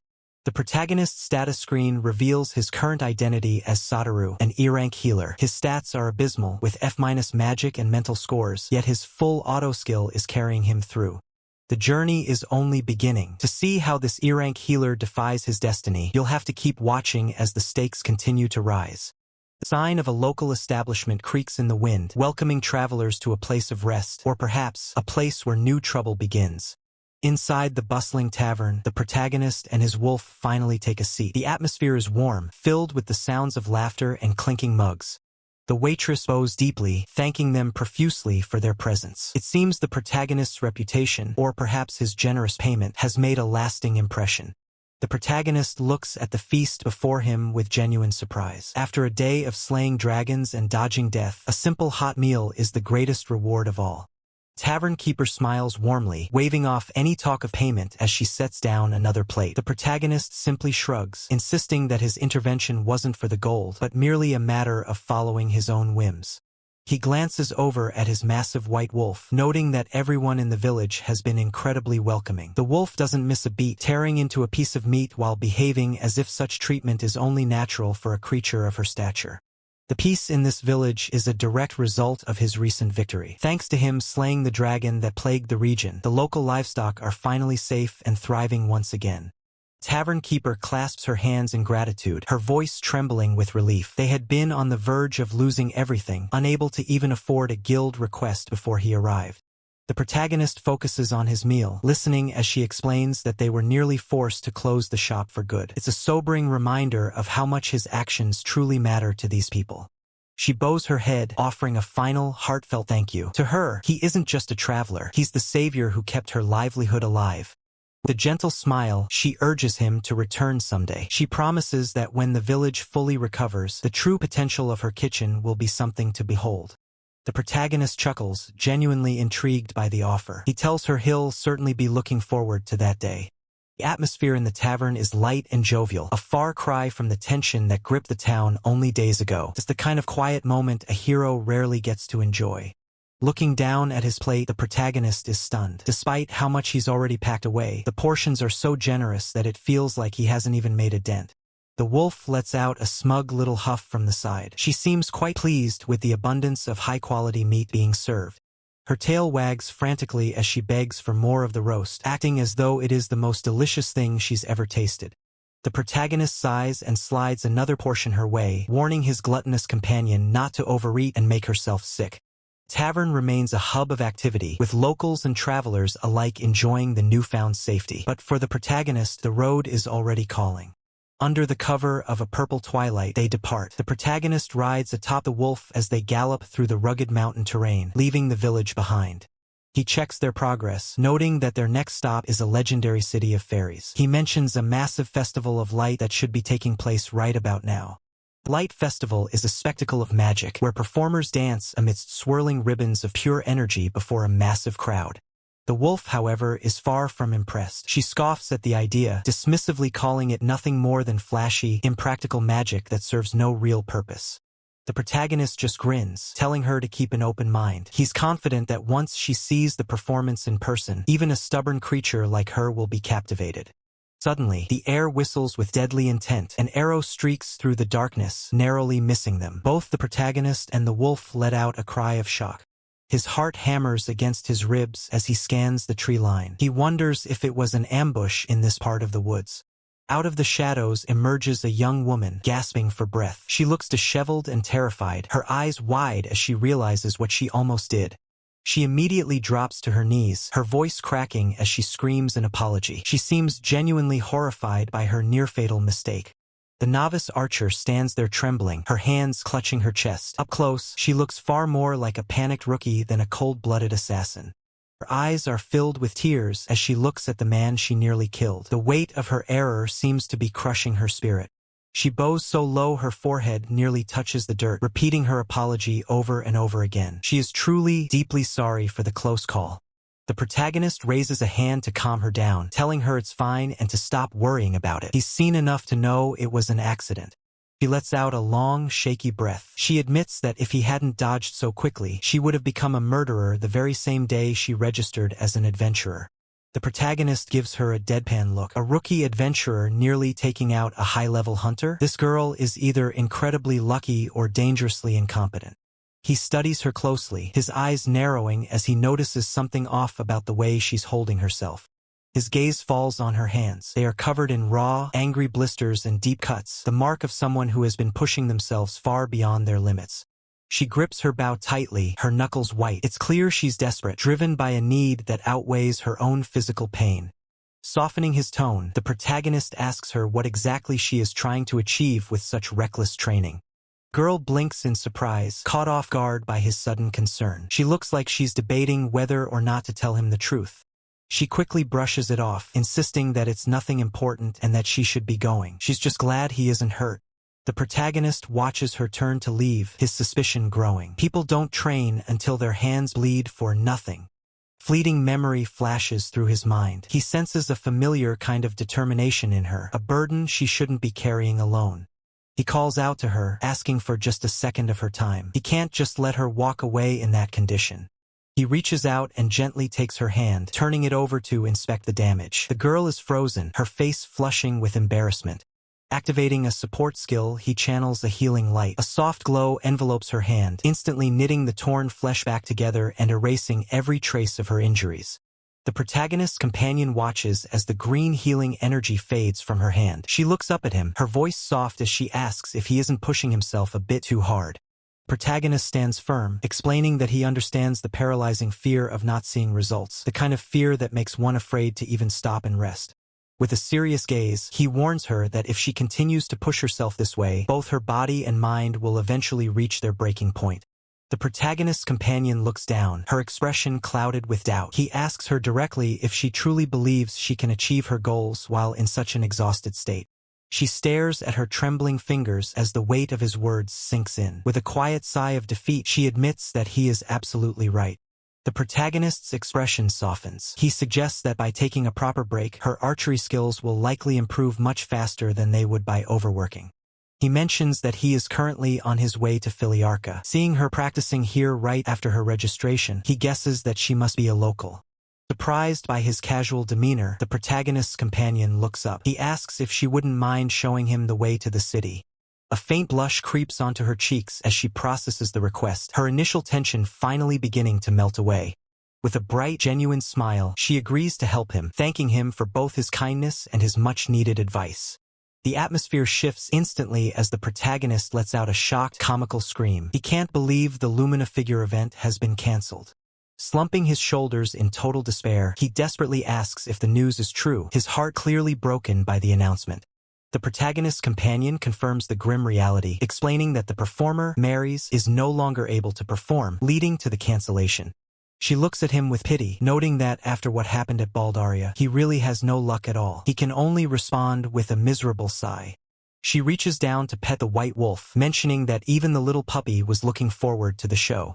The wolf barks happily as she continues to pet it. The protagonist watches them, thinking to himself that other people clearly can't hear the wolf's actual voice. Curious about his intense reaction, his companion asks if he is actually a fan of the Lumina figure group. The protagonist begins to explain with passion, describing the delicate magic techniques they weave into their performances. He goes on about the intricate choreography and the sheer skill required to pull off such a performance. With a wide smile, he declares that the performances born from such dedication truly deserve to be called a comprehensive art form. He adds that, in a way, Lumina figure has become a source of hope for him. His companion repeats the word hope in confusion. She looks at him with a puzzled expression, trying to understand how a performance group could mean so much to someone like him. The protagonist looks away, his expression turning nostalgic. He explains that watching them shine on stage gives him courage, making it feel as though his past self is being saved. The protagonist's companion stares at him for a moment before remarking that he says things that don't quite match his young age. She smiles warmly, reminding him that he doesn't need to rush either. She playfully points out that those were his own words just a moment ago. The protagonist gives her a knowing smirk, acknowledging that she caught him in his own logic. He admits she's right. As they continue their walk, the protagonist asks why Mary's can't perform. His companion hesitates, her voice trailing off with a quiet, "Well." Protagonist waits for her answer, sensing that the reason might be more serious than he initially thought. She reveals the heavy truth. Mary's has fallen ill with a specific disease that is far from ordinary. She explains that ordinary medicine is useless. To create a cure, they need materials from a special monster. Her fist clenches as she speaks of the difficulty. With a determined look, she explains that this is the real reason she has been pushing herself so hard. The protagonist looks at her, the pieces of the puzzle finally falling into place. He realizes the depth of her commitment. He asks if she was practicing archery for that specific reason. She admits it, calling her own actions meddling, even though she knows the task might be impossible. Her eyes burn with a fierce resolve. She states that despite the odds, she wants to do what she can because Mary's is her best friend. The protagonist looks at her and smiles, telling her that she is strong. He acknowledges the strength of the bond she shares with Mary's. He then asks what exactly the material is that they need for the cure. The protagonist's companion reveals the target, a mutated dragon's liver. The protagonist's face goes blank as he realizes the sheer scale of the task ahead.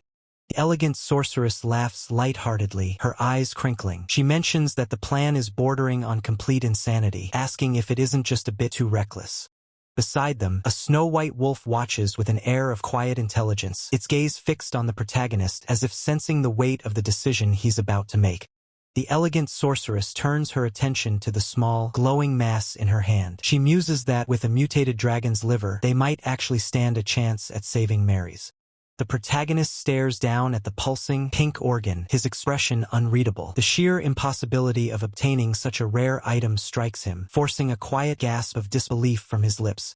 Under the silver glow of a full moon, the quiet village of their destination comes into view, its flickering lights offering a deceptive sense of peace against the looming tragedy. Inside a dim room, young Mary's lies bedridden, her skin marred by aggressive, glowing red veins that pulse like a curse through her neck and face. The protagonist's companion stands over the girl, her face hidden in shadow, her posture heavy with the burden of a healer who has run out of options.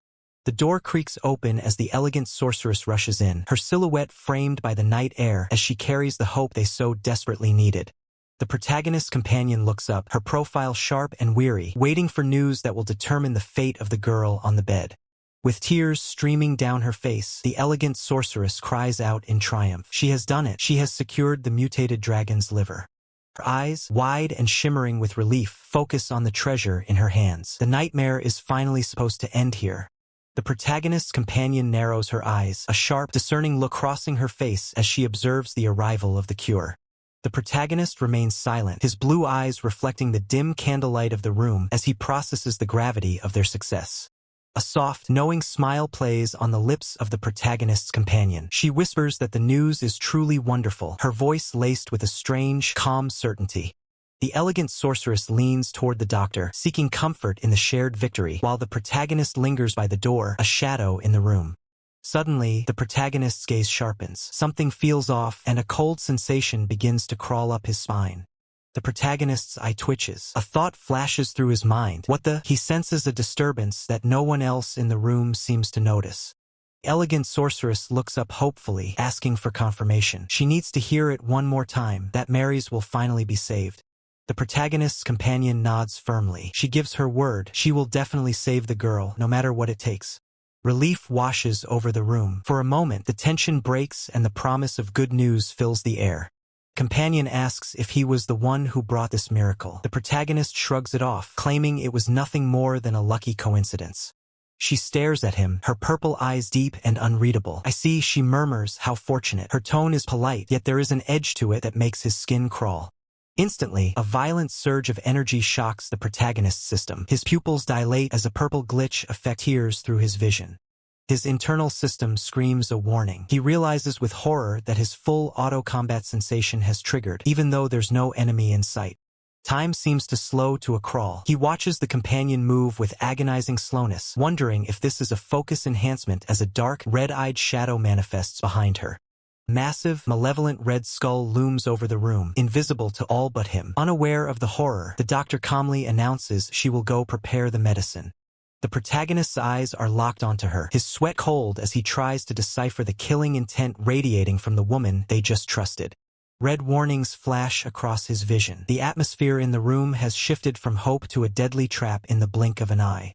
The elegant sorceress notices his sudden rigidity and calls out his name, her voice filled with confusion at his sudden change in demeanor. She tells him not to worry, insisting that everything is fine. She praises the doctor as someone truly reliable, completely oblivious to the danger.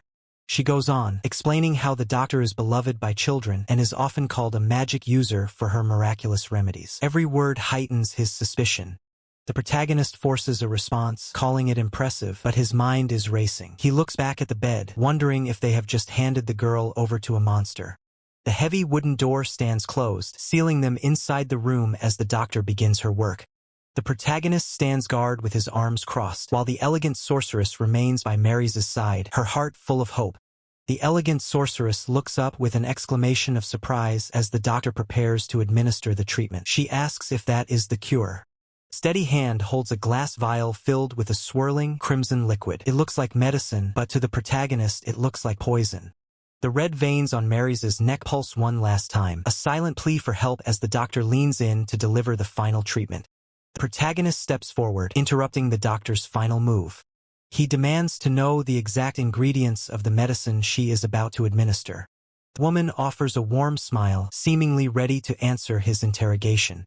She lists rare components like dragon's liver and spirit sand, but hides the most vital ingredient.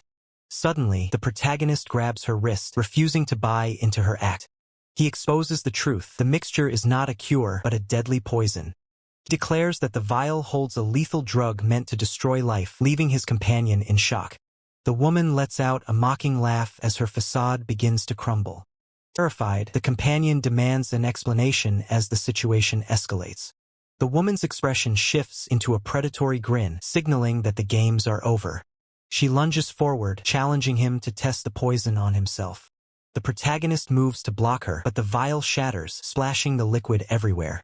The fluid burns his skin, and his companion screams in horror as the poison takes effect. The protagonist immediately uses healing magic, purging the toxin with a burst of energy.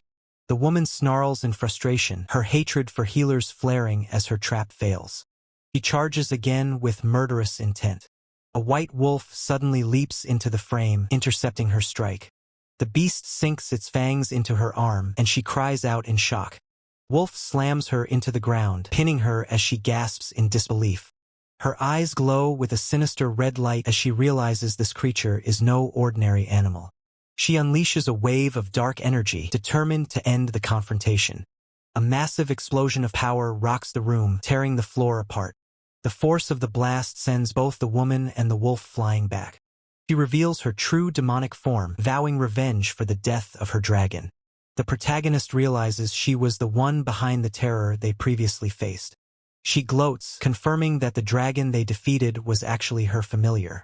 She looks at her hands, mourning the loss of her tool with a chilling lack of empathy. Her gaze shifts to the bed, revealing her plan to turn the princess into her next slave. A murderous aura flares around her as she declares she will never forgive them for interfering. The companion is paralyzed with horror at the depth of the demon's cruelty.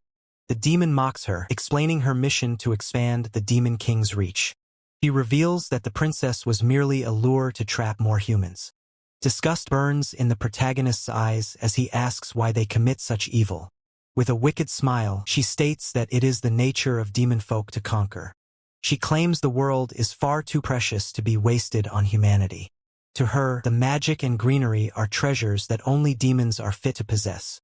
Massive demonic shadow looms, signaling the Demon King's plan for the world's destruction.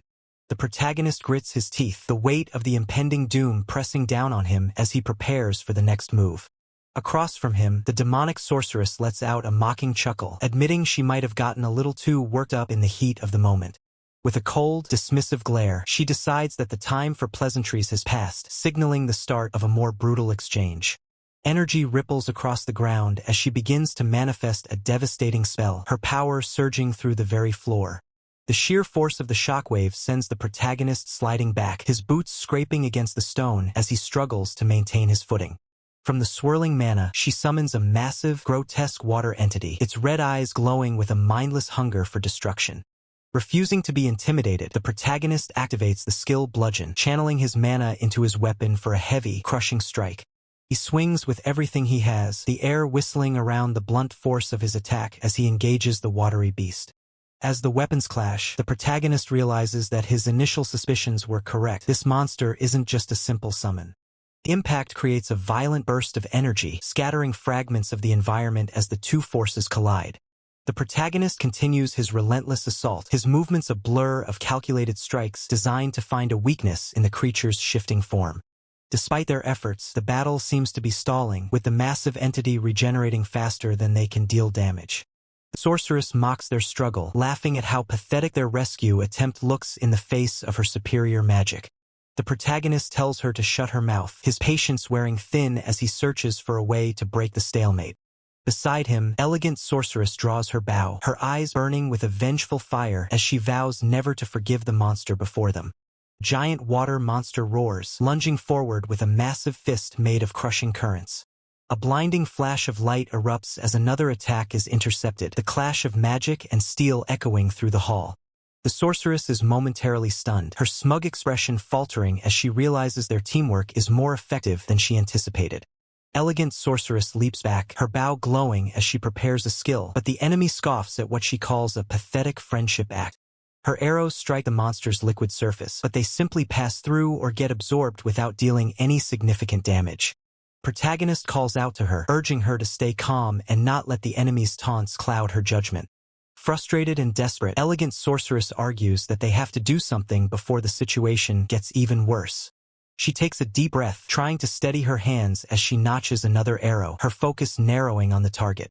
The protagonist gives her a knowing look, reminding her that she already possesses the key to winning this fight. She closes her eyes for a split second, shutting out the chaos of the battlefield to tap into her true potential. World seems to slow down as she prepares for a final, decisive strike. She opens her eyes, and for the first time, she sees the hidden flow of mana within the monster's core.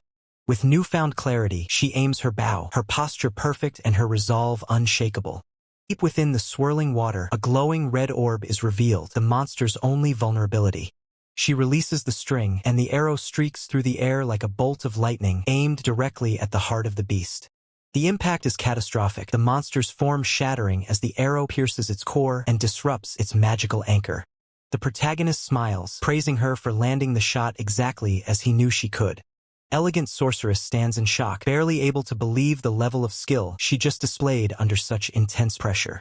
The protagonist watches her with a serious expression, knowing that this power is only the beginning of what she's truly capable of.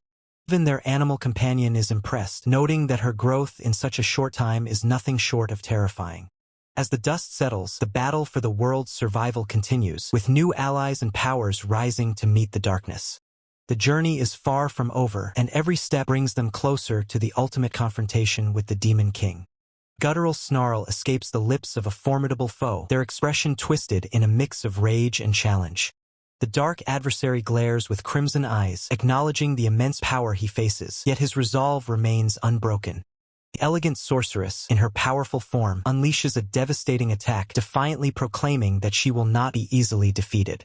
The elegant sorceress channels immense magical energy, her form radiating with a potent purple aura as she prepares her next devastating move. With her hands clasped, the elegant sorceress unleashes a torrent of arcane power, intricate magical symbols glowing intensely around her. A colossal, ethereal entity of pure purple energy manifests above, its tendrils reaching downwards, controlled by the elegant sorceress. The transformed sorceress sneers, accusing the protagonist of fleeing. Realizing the gravity of the situation, the protagonist urges his familiar to move quickly. The gravely wounded companion lies still, a grim reminder that failure to act swiftly will lead to her demise. The protagonist races onward atop his familiar, realizing the dire cost of healing a familiar's mutation, the caster's very life force and magic core. Suddenly, the protagonist's companion rushes forward, pleading to join them on their perilous journey. The familiar yelps in surprise as the protagonist, initially taken aback, quickly shifts to a resolute affirmation, agreeing to the request.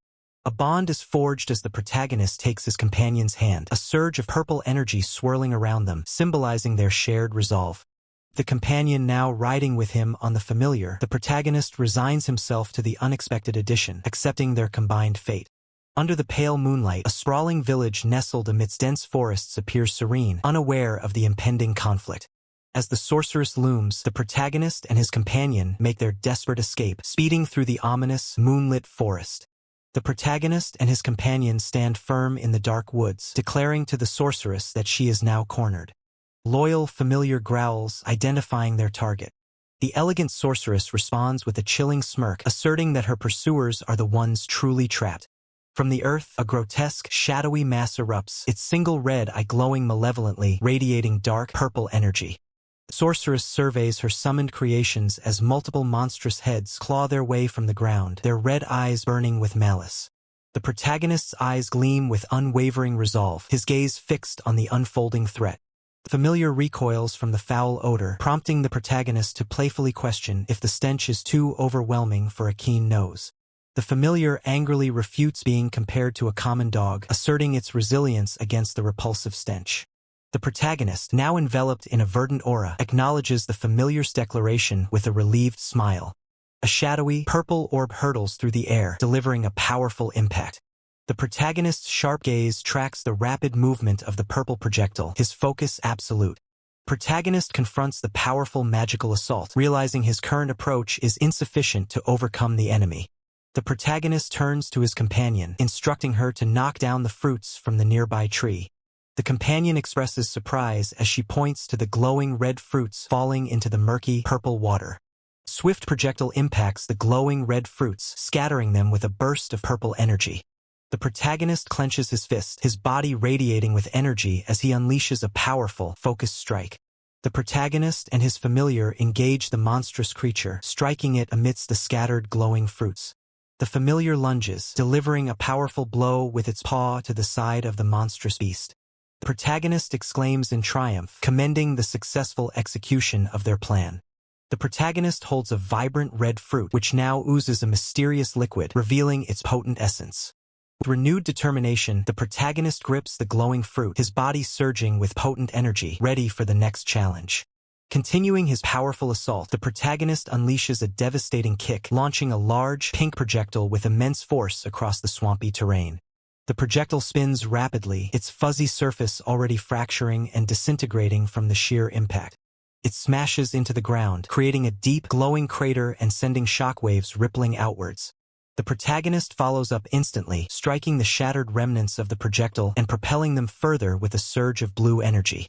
Fragments disintegrate into nothingness, leaving only lingering trails of dark energy against the red-tinged background. The elegant sorceress watches with wide eyes, her expression one of utter astonishment at the overwhelming display of power. Even the loyal white wolf companion recoils, letting out a whimper as it senses the lingering, overwhelming aura. A barrel of bubbling pink liquid is shown. While it is normally a complex mixture, it is explained that a toxic substance can be used as a substitute. Protagonist grimaces, noting that the trade-off is an incredibly foul odor as the elegant sorceress and the wolf visibly recoil from the smell. The protagonist unleashes a flurry of attacks, his movements a blur as he strikes with precision, each blow infused with dark energy. The barrel, now empty, rolls away, having served its purpose in the chaotic battle. The elegant sorceress looks on in alarm, her spear now dripping with a crimson liquid, a stark sign of the brutal conflict. From above, the protagonist launches a powerful spear which detonates upon impact, sending debris and crimson energy erupting across the landscape. The elegant sorceress maintains her stance, bow drawn, as the white wolf companion intently sniffs the ground, searching for a hidden presence. The elegant sorceress floats amidst the ethereal, purple-tinged swamp, surrounded by strange, glowing entities as a powerful aura radiates from her. The elegant sorceress looks around in confusion and worry, questioning why the situation has unfolded in this manner. The demonic monster smirks, her eyes glowing red as she tauntingly asks if they are finally ready to give up. The protagonist observes the situation, noting that the white wolf's sensitive nose makes it impossible for the creature to withstand the foul stench as he ponders their next move. The elegant sorceress, resolute in her stance, turns to the protagonist to ask if he has a plan while the white wolf continues to struggle with the scent. She urgently presses the protagonist for an idea, her gaze remaining firm. The protagonist remains silent, his expression pensive as he considers their options with his gaze cast downwards. The elegant sorceress looks up at the floating monster, her voice laced with confusion as she asks for clarification. The protagonist deduces that the swirling dark orbs are merely clones and concludes that the real body must be hidden somewhere nearby. The protagonist's eyes narrow, his gaze sharp with newfound understanding and determination. The monster's single, malevolent red eye glows ominously, observing their every move with predatory intent. The elegant sorceress stands ready, her bow poised and prepared to act on their new strategy.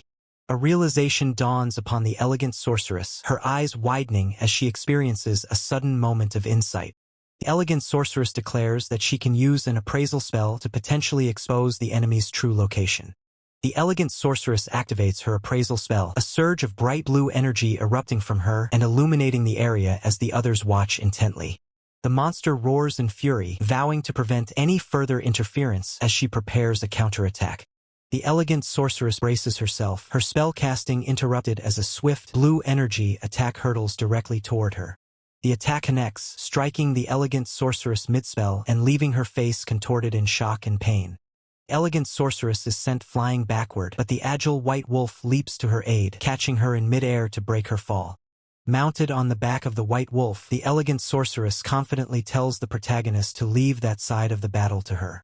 The monster snarls in frustration, her red eyes burning with rage as she demands that they stop darting around. The protagonist unleashes a powerful whip-like attack, dark energy crackling around it, as the elegant sorceress and the white wolf skillfully evade in the background. The elegant sorceress, still recovering from the impact, holds her head in concentration while trying to regain her focus amidst the chaos.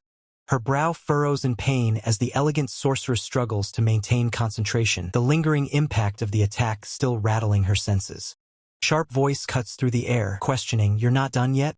The elegant sorceress, visibly flustered, stutters, "Sorry, my chanting speed is insanely slow," before activating her appraise skill.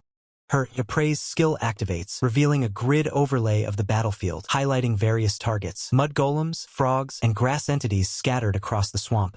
The protagonist's eyes gleam with a sharp, analytical intensity, processing the revealed information. The elegant sorceress stares in wide-eyed disbelief, murmuring, "What is this? It never worked this well before." With newfound resolve, the elegant sorceress adjusts her stance, a faint magical aura beginning to shimmer around her. Protagonist lets out a fierce shout, his expression sharp with urgency. A system window details the mud golem, a magic-constructed monster found in swamps with a core of extremely high temperature. The protagonist exclaims, "Found it!" A formidable adversary, wreathed in dark energy and crackling lightning, unleashes a powerful counter, declaring, "I won't let you." Protagonist dashes forward with blinding speed, a surge of blue energy trailing in his wake, ready to engage the new threat. The mud golem's core shatters into vibrant red and purple fragments, its magical essence swirling violently as it destabilizes. A powerful purple shockwave erupts from the swamp, the force of the mud golem's destruction rippling through the water. The adversary snarls, "Tsh," her eyes blazing with fury as purple energy surges around her, clearly frustrated by the protagonist's tactical move. The adversary unleashes a colossal purple energy claw, sweeping towards the protagonist with immense force, a chilling "too bad" echoing her intent. Her eyes burn with malevolent red light, the antagonist's face contorted in a ferocious snarl as her power escalates. Despite the injury, blue lightning still crackles around the adversary's bleeding hand, her resolve unbroken. The protagonist's eye widens in a flash of surprise, questioning the unexpected turn of events. Sweat beads on the antagonist's brow as red energy pulses across her skin, her expression a mix of pain and fierce determination. The white wolf barks frantically, "You look out," its eyes wide with alarm. A torrent of crimson energy, shaped into multiple razor-sharp blades, surges forward with devastating speed. The protagonist strains, gritting his teeth, a pain juge escaping his lips as he struggles against the overwhelming force. The adversary's face contorts into a mask of pure rage, her red eyes burning with malevolence as veins pulse visibly across her skin. Protagonist shouts defiantly, "Don't underestimate me," his eyes blazing with fierce resolve. The battle rages, a maelstrom of red and purple energy engulfing both the protagonist and the adversary as their attacks collide. The protagonist stands firm against the onslaught, calmly stating, "Brute force isn't everything." Protagonist launches a swift punch, his fist glowing with concentrated blue energy, aiming for a precise strike. The protagonist holds the pulsating red core, his hand enveloped in a vibrant green healing aura. The system activates, displaying Angel Heal, as a potent wave of green energy radiates outward. The protagonist explains, his gaze piercing, "The true core of a mud golem." He continues, "If I cast healing magic on it," as the red core pulses vibrantly within the green healing aura. The protagonist hurls the now glowing green and red core, turning its very essence into a weapon. The adversary's eyes widen in shock as the pulsating, green-infused red core hurtles directly towards her.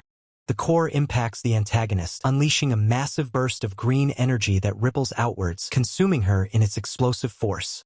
The protagonist's blade tears through the dark adversary, a torrent of blue energy ripping through her form as the impact of the core continues to devastate her. The protagonist declares that the moment she abandoned her reason, she had already lost, as the overwhelming power continues to consume the dark adversary.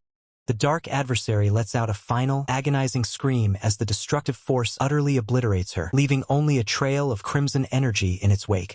With the battle concluded, the protagonist stands silently, his gaze steady, a serene calm settling over the ravaged landscape. The elegant sorceress looks on in disbelief, questioning if they truly secured the victory against such a formidable foe. The dark adversary's physical form crumbles and dissolves into dust, her defeat absolute as she vanishes from existence. All that remains of the intense confrontation is a pulsating, crimson orb, resting ominously amidst the tranquil waters. The elegant sorceress and her loyal wolf companion stand amidst the desolate trees, observing the lingering aftermath of the battle. A wave of relief washes over the elegant sorceress as she expresses her gratitude for their survival. The elegant sorceress's expression turns solemn, her thoughts drifting to the protagonist's companion, wondering about her condition after the intense battle. The protagonist swiftly moves to catch the elegant sorceress as she sways, telling her to be careful. Resting securely, the elegant sorceress closes her eyes, a faint smile gracing her lips, finding comfort in the aftermath. The protagonist offers a reassuring smile to the elegant sorceress, commending her for her exceptional performance during the battle. Scene transitions to a peaceful, illuminated town nestled beneath a serene, starlit sky, a stark contrast to the earlier battle. The protagonist carries the elegant sorceress on his back, journeying along a dirt path with their loyal wolf companion, heading towards the distant lights of the town. The wolf companion grumbles, drawing attention to its muddy paws and the unpleasant state of the path, wishing for a solution. The wolf continues to complain about the dreadful smell, prompting the protagonist to agree, acknowledging the unpleasant odor of the muddy path.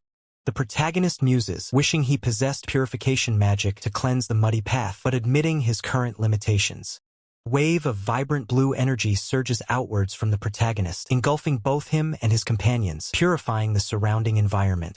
The protagonist observes his now pristine leg and the wolf's clean paw, letting out a surprised exclamation at the successful activation of the spell. A satisfied smile spreads across the protagonist's face as he realizes he has successfully learned and utilized the new purification ability. A system notification appears, detailing the protagonist's significant advancements. His magic and spirit stats have increased from F to E. He's gained the refresh magic. Bludgeon skill has leveled up to 3, along with piercing focus and full auto to level 8, and focus enhancement has improved from small to medium. The scene shifts dramatically to a vast, magnificent arena filled with countless spectators as a lone figure stands at its luminous center. In the heart of the grand arena, a graceful female figure begins a captivating performance, her movements weaving luminous ribbons of light around her. The performer executes intricate dance moves, her radiant smile captivating the audience as the ethereal ribbons of light swirl around her. Her body moves with exquisite grace, each pose meticulously crafted, further enhancing the enchanting visual spectacle. From the stands, the elegant sorceress watches the distant performer, her expression a mix of awe and admiration. The elegant sorceress exclaims in wonder, utterly captivated by the breathtaking display unfolding before her eyes. The vast arena erupts in applause, the multitude of spectators cheering wildly for the dazzling performance at its heart. A new performer, dressed in a striking red gown, steps into the arena's center, her presence immediately commanding attention. Her eyes glow with a fierce, red intensity, and a subtle smirk plays on her lips, hinting at a darker, more potent performance to come. The dramatic flourish, she conjures immense flames and fiery constructs, transforming the arena into a blazing spectacle. The elegant sorceress watches intently as the fiery performance intensifies, the sheer power of the flames captivating her gaze. A chilling, confident smile plays on her lips, her eyes reflecting the inferno she commands, revealing the immense power she wields. Performer stands atop a colossal fire dragon, commanding its fiery might as the protagonist watches in awe, exclaiming at the incredible display. The protagonist observes the fiery dance, deeply impressed by the vibrant colors, the powerful sounds, and the raw emotion emanating from the performance. The protagonist internally notes that every aspect of her expressive performance is flawlessly executed, a testament to her mastery. Crowd is absolutely electrified, with one spectator shouting at the top of his lungs that this performance truly is the ultimate art. The protagonist sits in the stands, shielding his eyes as the narration notes how the light, airy wind dance was impressive enough, but weaving flames into it makes it nothing short of overwhelming. Beside him, his white wolf companion seems a bit too fired up, clutching a wooden mug. The elegant sorceress watches closely, noting that over the years, the competition regulations have evolved to include darkness, lightning, and now fire. Even if the performers were in chains, that lineup would be formidable. Looking toward the arena, the elegant sorceress mentions that a water performer is up next, perhaps intended to cool down the intense heat radiating from the stage. The conversation shifts as the elegant sorceress questions if the concoction being used is a poison or a medicinal brew, admitting that despite its awful appearance, it is insanely effective. The white wolf companion lets out a huff of pride, preparing to explain the nature of the substance. With a sharp gaze, the wolf clarifies that it is definitely not a poison, but a secret medicine passed down through his clan. The elegant sorceress listens with a focused expression, absorbing the information about the clan's hidden traditions. Gently, a hand reaches out to stroke the soft fur of the wolf's ear, a moment of brief tenderness amidst the tension. The wolf snaps at the hand, telling the elegant sorceress to quit it, while the protagonist remains hunched over in the foreground, seemingly lost in his own thoughts as the crowd roars behind them.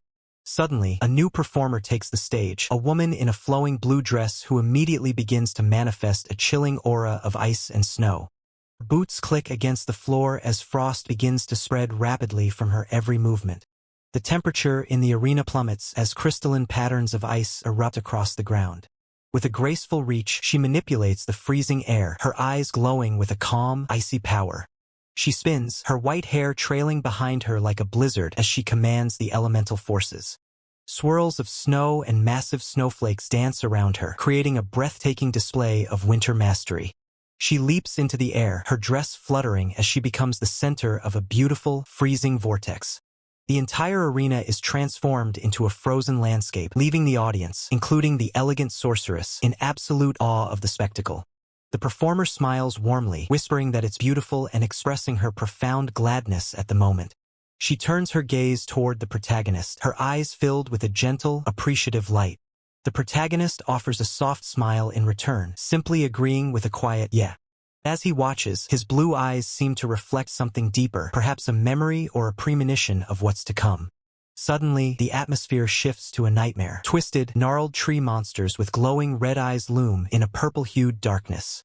A hand reaches out in desperation toward a pale figure crawling through the dirt under a blood-red moon. A distorted, screaming face appears as a voice desperately pleads for someone to run. The grotesque face of a monster, etched in shadows and purple light, stares back with hollow eyes.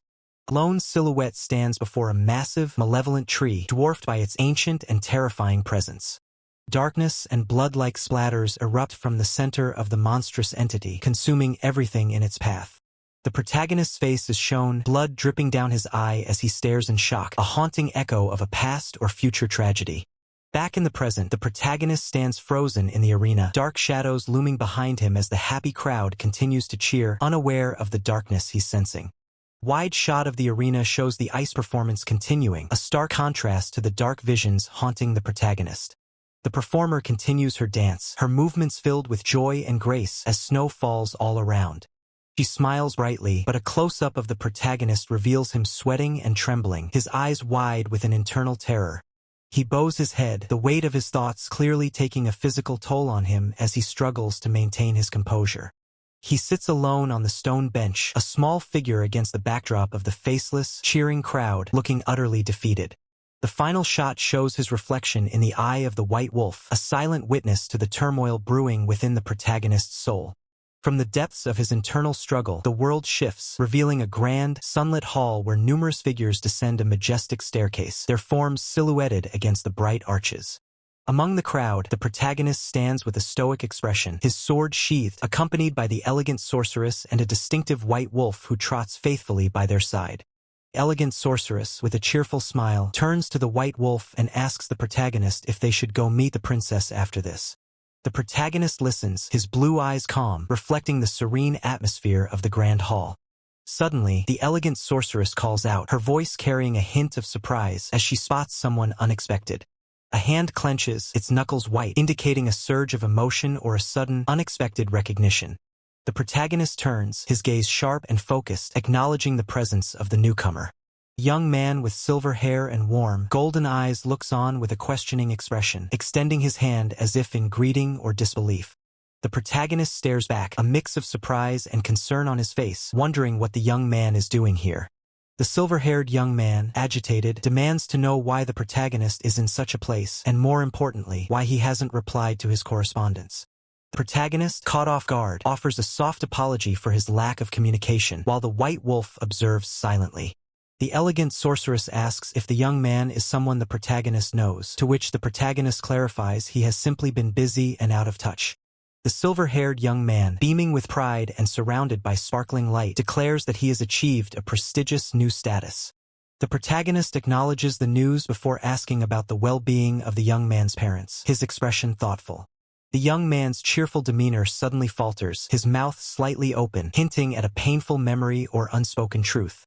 The protagonist's eye sharpens, a flash of blue reflecting a deep understanding or a dawning realization.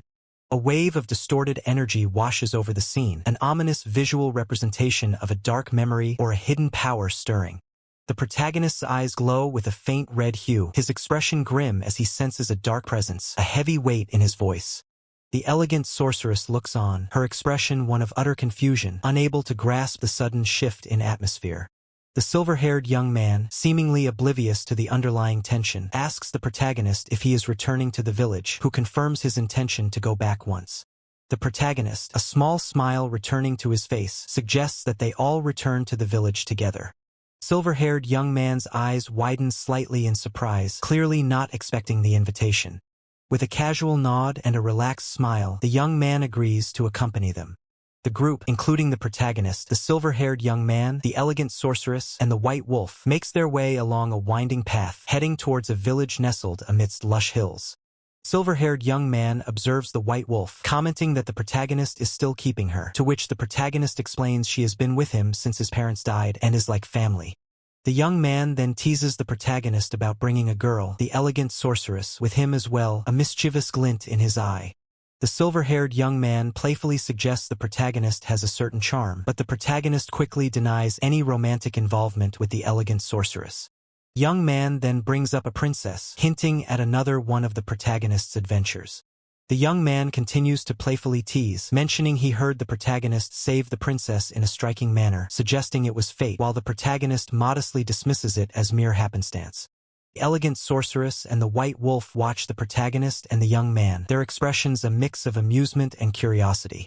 The elegant sorceress muses that it's surprising to see the protagonist laugh like that, noting that even his way of speaking feels a bit childish.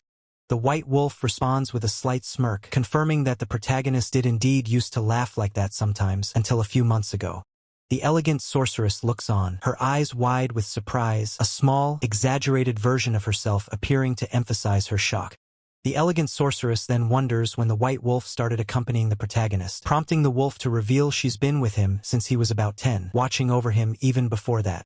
The white wolf, surrounded by a shimmering aura, explains her true purpose. She was born to fulfill a mission, but in her immaturity, she didn't understand humans. With a heavy heart, the white wolf confesses that because of her arrogance, the protagonist lost his parents, a dark memory haunting her words. The white wolf continues, her voice filled with remorse, hinting at an even deeper tragedy, implying that the protagonist himself also suffered a great loss. The elegant sorceress listens, her expression solemn and thoughtful, processing the weight of the revelation about the protagonist's past. Protagonist reflects on the past, his eyes welling with tears as he remembers seeing her cry as if her entire world had been shattered. He struggles to find the words to describe that moment of shared vulnerability. The white wolf gazes back with a heavy heart, acknowledging that in that moment, he must have felt nothing but pure pity for the broken soul before him. For a long time after that, the two lived together, never straying far from each other's side. The giant wolf became a constant presence, a silent guardian in the protagonist's life. Wolf provided more than just protection. It offered comfort, resting a heavy paw on his shoulder during his darkest hours. There was scolding too, a fierce bark to keep him on the right path. It was a bond that transcended species, something humans might simply call family. Suddenly, the elegant sorceress reaches out to pet the wolf, startling it. She notes that for a second, the creature looked like it was on the verge of tears itself. She offers a gentle, knowing smile, her green eyes softening as she repeats her observation that the wolf looked ready to cry. The wolf is left speechless, its mouth agape as it tries to process the sorceress's intuition. The elegant sorceress admits she always sensed the protagonist was carrying a heavy burden deep inside. Sometimes, he looked as if he were staring at a distant, unreachable world. She mentions that another person was exactly the same, drawing a parallel between the two that seems to resonate with the wolf. The wolf howls inwardly, the mention of those memories bringing back a flood of complex emotions. The elegant sorceress confesses that her primary reason for coming was her worry for the protagonist, her gaze fixed on his retreating back. But she adds with a determined smirk that she couldn't possibly leave the wolf alone either. The group continues their journey, the elegant sorceress and the wolf following closely behind the protagonist and the loyal junior ally. Arrive at a quiet, sun-drenched village, the peaceful atmosphere belying the tension within the group. From above, the village appears deserted, with empty paths winding between the rustic houses. The group walks down the main path, their shadows stretching out before them as they head toward the center of the settlement. They pass a dilapidated house, its windows broken and walls crumbling, a stark contrast to the idyllic scenery. A young man watches them from the shadows of a doorway, his expression unreadable and obscured by darkness. The loyal junior ally breaks the silence, noting how eerily quiet it is today. The protagonist simply agrees, his focus elsewhere. They approach a large, overgrown manor at the edge of the village, the building seemingly abandoned for years. The loyal junior ally flashes a confident grin, trying to lighten the mood as they reach their destination. He recalls a childhood memory of them both falling into a well and getting a harsh scolding from the protagonist's father. The protagonist chuckles, remembering the sting of his father's fist. It was a simpler time, far removed from their current reality. The loyal junior ally's expression suddenly turns serious as he looks toward the entrance of the manor. He states firmly that they've already come too far to turn back now. Reaching for the heavy door handle, he warns the protagonist not to be too surprised by what they are about to see. The massive wooden doors creak open, revealing a dark, ominous interior framed by the light of the outside world. The two men step inside, their silhouettes cast against the floor as they enter the mysterious building. The protagonist's eyes widen in shock as he takes in the sight before him, his breath hitching in his throat. In the center of the room stands a grotesque, purple tree-like entity, its bark twisted into the likeness of screaming human faces. The world beyond the eclipse is far more terrifying than they imagined, a realm where nature and nightmare bleed together. The faces in the woods seem to howl in eternal agony, their hollow eyes staring back at the intruders. The loyal junior ally acknowledges the shock, his voice low as he looks at the protagonist. He asks how this could have even happened, revealing that the victims were attacked by a mysterious force. The protagonist stands before the horrific transformation, his hand reaching out as he tries to grasp the magnitude of the tragedy that befell these people. The man's gaze sharpens, his blue eyes reflecting a cold, analytical focus as he observes the grim scene before him. The boy looks up with a faint, hopeful smile, remarking that the protectors are truly admirable for their sacrifice. The man remains silent, his back turned as he carries his heavy gear. The boy tells him there's no need to look so serious. Caught off guard by the gravity of the situation, the boy lets out a confused gasp as the reality of the tragedy begins to sink in. Before them stand horrific, twisted trees with faces frozen in eternal agony. The man whispers a chilling truth: they aren't dead yet. The boy recoils in horror, unable to believe that these people have been transformed into such a monstrous state. The man explains the nightmare, a lethal condition where poison turns a living body into solid wood. He assesses the damage with grim precision. The progression has already reached 80%, leaving almost no time left. Despite the odds, the man clenches his jaw. If they act right now, he might still be able to find a cure. The boy's eyes light up with desperate hope, asking if it's really possible. The man simply tells him to leave it to him. A lot has changed since he left, but the victims are barely clinging to life. They have to move immediately. They arrive at the mouth of a dark, damp cave, the entrance illuminated by a faint, eerie light reflecting off the stone. The man steps into the cave, his boots splashing through shallow, viscous water that coats the cavern floor. Suddenly, a gelatinous blue slime creature surges from the shadows, its dark eyes fixed on the intruders. With lightning speed, the man draws his blade and delivers a horizontal slash, cutting through the monster with ease. He continues deeper into the darkness, accompanied by a white wolf companion that keeps pace with his stride. The white wolf growls, its eyes narrowing as it senses the increasing danger lurking within the cave's depths. Wolf watches the man's back, internally questioning the true identity of the one who fights with such uncanny skill. The goal is clear. The Slime Queen's fluid is the key to curing the condition. They must harvest the magic slime fluid. The wolf is stunned by the man's performance, wondering where he could have possibly learned such advanced combat techniques. It's not just the swing of the sword, but the fluid, instinctive way he handles the weapon that leaves the wolf in awe. The movement is hauntingly familiar, mirroring the exact form of a legendary warrior when she first held a blade. The wolf shakes its head, trying to dismiss the impossible thought. Perhaps it's just overthinking the resemblance.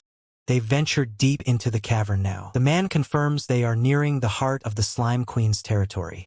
Another massive glob of magical slime hurtles toward them, glowing with a malevolent blue energy. Wolf leaps forward with a snarl, determined to prove its worth and protect its partner from the incoming assault. The wolf declares that it can't remain useless forever, baring its teeth as it prepares to engage the enemy.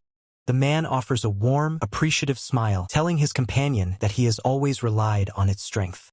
As they walk, the wolf asks if the man has been to this cave before. He admits he has, ever since arriving at the village.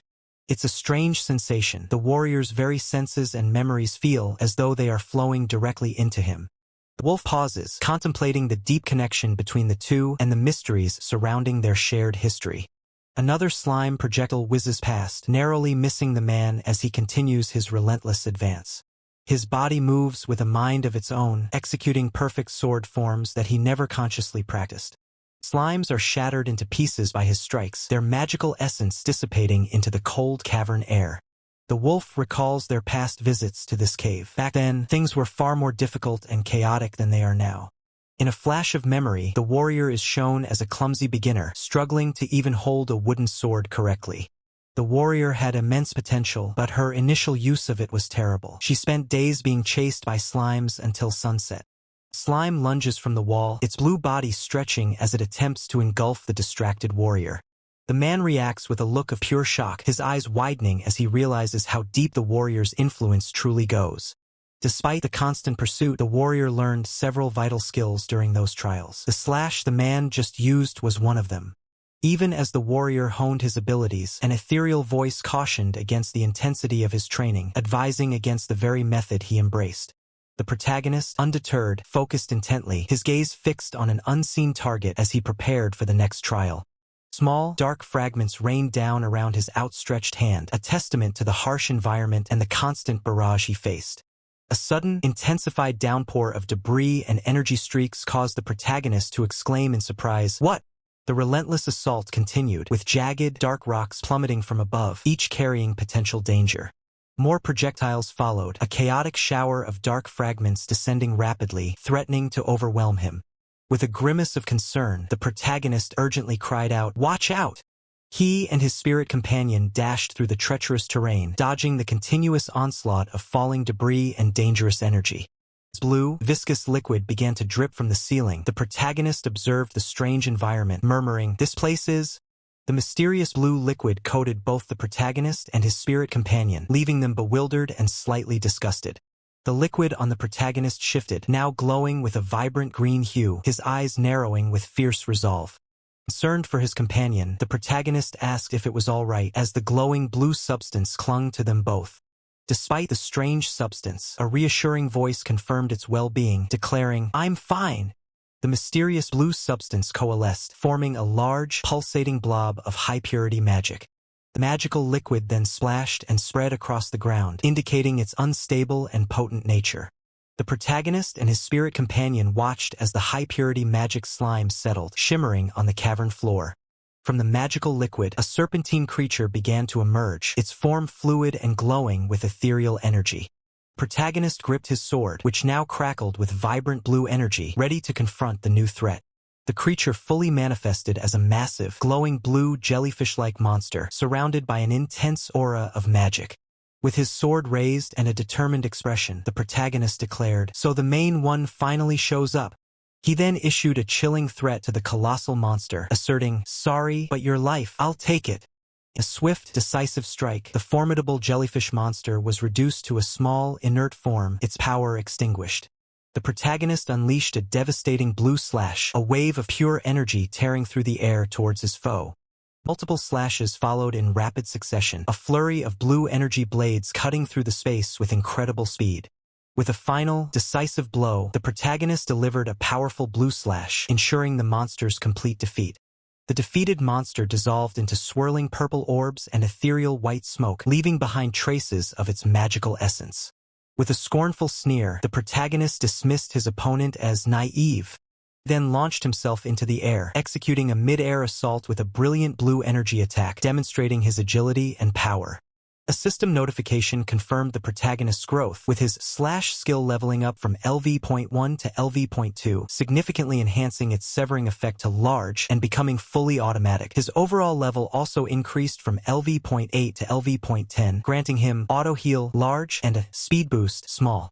Observing the remaining blue slime on the ground, the protagonist noted its quality, recognizing it as high-purity magic slime. With a confident smile, the protagonist held up a flask, declaring, "All right, with this." Scene shifted to an ominous, moss-covered mansion, standing desolate in a decaying landscape, hinting at new mysteries ahead. Inside, a solitary lantern cast a warm, inviting glow, a stark contrast to the exterior's decay, illuminating a hidden path. A new figure, a young man with gray hair, addressed someone off-panel, questioning, "Hey, why did you come along with us?" The elegant sorceress sat gracefully, her serene expression hinting at a deeper purpose for her presence. The elegant sorceress pondered for a moment before revealing, "Let's see, the biggest reason is to pay back a debt I owe, I guess." The unnamed male inquired further, asking, "To the fairy princess?" as he sought clarification on her mysterious debt. The elegant sorceress confirmed her allegiance, stating, "Yes, to me, Melis is an irreplaceable friend." She then added, expressing her personal motivation, "I also wanted to do something to help you, so tell." Loyal junior ally absorbs her words, a faint smile playing on his lips as he admits that he really can't underestimate her anymore. His expression shifts into something more somber as he confesses, "But I'm a little bit jealous of your relationship." He mumbles the word jealous under his breath, the weight of the sentiment hanging heavy in the air. He suddenly breaks the silence, calling out to her with a hollow tone that chills the room. Darkness clouds his gaze as he poses a terrifying question. "What if I told you that in reality, I'm so jealous of her that I want to kill her?" Elegant sorceress can only gasp in shock, her eyes wide as she tries to process the sudden malice in his voice. He begins to recount a tragedy from 8 years ago when her parents were slaughtered by Absin, the ruler of this village. He recalls the image of her as the sole survivor, crying amidst the ruins, and asks what she thinks he felt in that moment. Elegant sorceress falters, unable to find the words as she looks at his trembling, blood-stained hands. A twisted, demonic grin spreads across his face as he reveals his true thought from that day. Serves you right. Clutching his head in agony, he admits that he knows how messed up his mind has become. His eyes glow with a sinister spiral as he explains that while he should feel her pain as a friend, he simply cannot.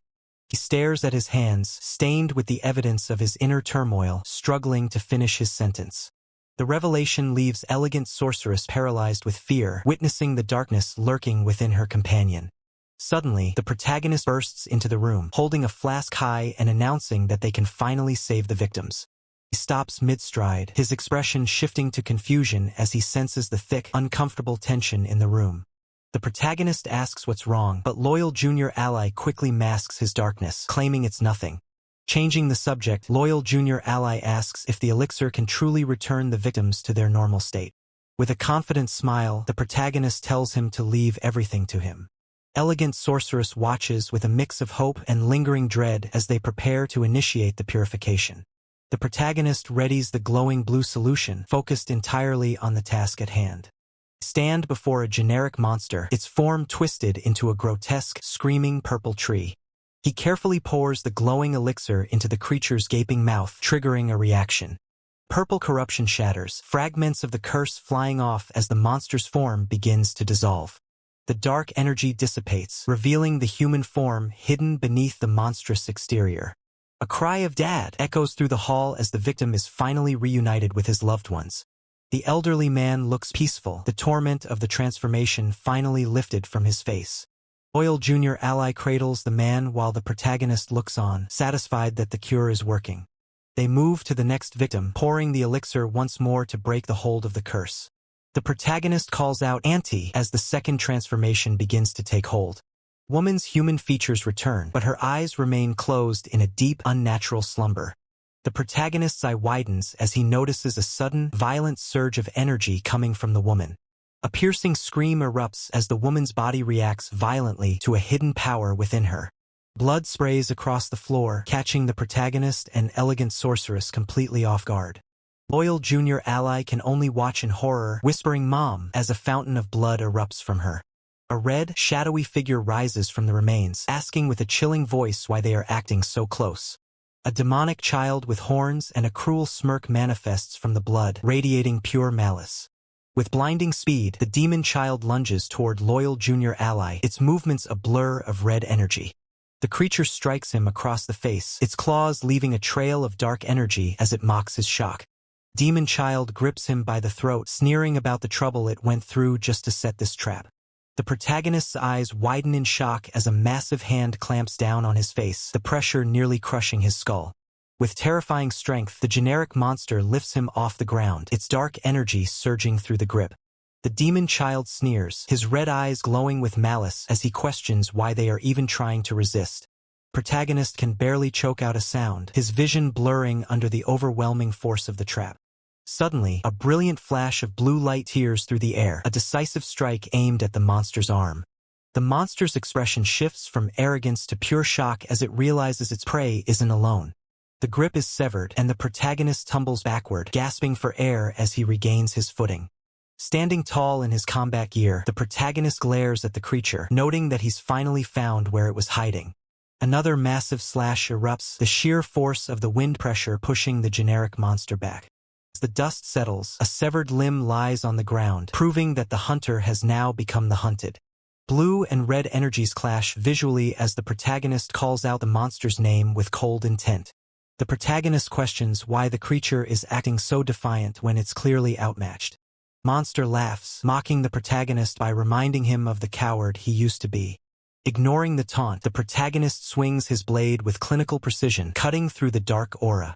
Despite a bleeding wound on his arm, a surge of green light activates a healing skill, knitting his flesh back together instantly. He calmly informs the creature that he is no longer the same weakling from their past encounter. Infuriated, the generic monster lunges forward, hoping that a bit of physical pain will make him more obedient. The creature unleashes a barrage of red energy rings, but the protagonist stands his ground, unfazed.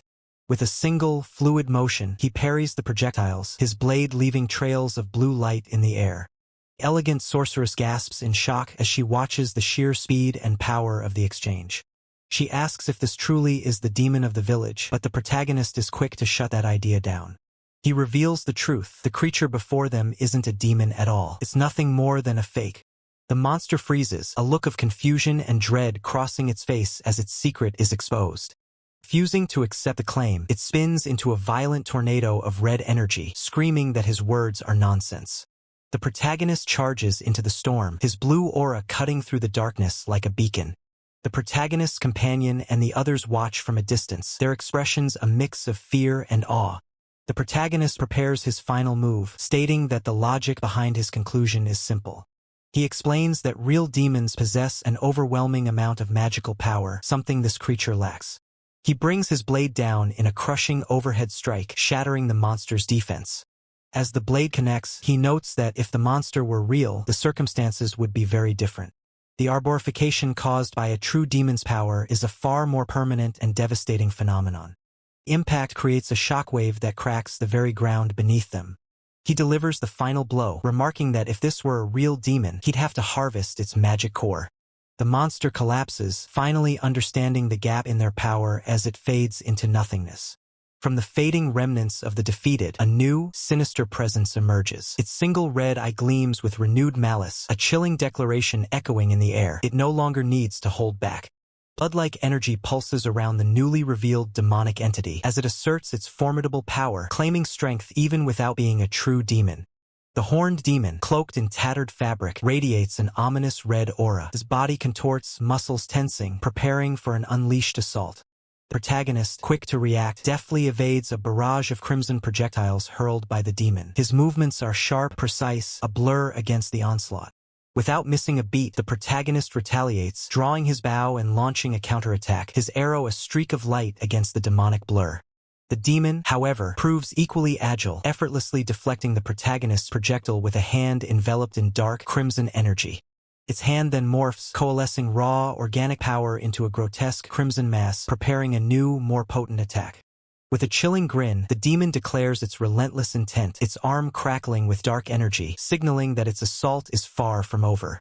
The relentless barrage of crimson projectiles continues, forcing the protagonist to defend while the elegant sorceress watches, her expression etched with concern. Recognizing the dire situation, the elegant sorceress activates her appraisal skill, a golden aura enveloping her as she seeks the demon's weakness. Her keen eyes analyze the demonic entity, revealing its secret, powerful molecular bonds. She deduces that only an attack utilizing light as a catalyst can break them. With a shout filled with urgency, the elegant sorceress calls out a name, her face a mask of fierce determination, ready to execute her plan. She implores loyal junior ally, asking him to enchant Sotel's sword with light magic, questioning if he possesses the necessary light-based abilities. Loyal junior ally hesitates, acknowledging his capability but expressing deep reservations, his face clouded with worry. The elegant sorceress grabs his shoulder, urging him to compose himself. The elegant sorceress passionately reminds loyal junior ally of his deep bond with Sotel, emphasizing their precious childhood friendship to reignite his resolve. Her voice sharpens with conviction as she reiterates the undeniable truth of his friendship with Sotel, pushing him past his hesitation. Loyal junior ally's eyes widen in surprise, her words striking a chord deep within him. He understands, a deep care for someone now evident in his expression, drawing a parallel to the elegant sorceress's affection for Melis. Tears well in loyal junior ally's eyes as he acknowledges his deep feelings for Sotel, yet a lingering doubt or struggle remains visible in his expression. The elegant sorceress, with a wistful expression, reveals her own past jealousy towards Melis, showcasing her shared vulnerability. She firmly declares her unwavering affection for Melis, drawing a powerful parallel to loyal junior ally's bond with Sotel, asserting that their love is just as profound. Nostalgic flashback begins, showing two young men, one resembling the protagonist and the other loyal junior ally, sharing a simple, carefree moment by a well. The memory continues, depicting an older man scolding the two youths, a common scene from their shared past. Despite the scolding, the flashback concludes with the two young friends sharing a joyous laugh, highlighting the enduring nature of their bond. A close-up of a smiling young man, likely Sotel, flickers across loyal junior ally's mind, a cherished memory reinforcing his resolve. Image of the smiling youth, vibrant and full of life, solidifies loyal junior ally's determination. Back in the present, loyal junior ally's eyes open with newfound resolve, his expression now firm and unwavering. The protagonist, his face etched with determination, calls out a name, signaling his readiness for the next phase of battle. Loyal junior ally, now standing tall, activates his light magic. A brilliant green aura erupts from his hands as he channels his power, shouting the name of his seraphic skill. The protagonist's sword glows with an ethereal, light blue energy, now imbued with the potent light magic, ready to strike a decisive blow.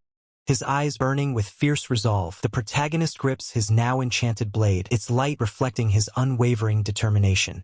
The powerful shout, loyal junior ally, urges the protagonist forward, his voice filled with renewed courage. The protagonist thanks his ally, his expression a mix of gratitude and fierce focus, as he charges forward, his glowing sword leading the attack. The demon, confident in its speed, mocks the protagonist, boasting that such an attack could never land a hit. Undeterred by the taunt, the protagonist maintains his intense focus, his eyes locked on the target, preparing for a precise strike.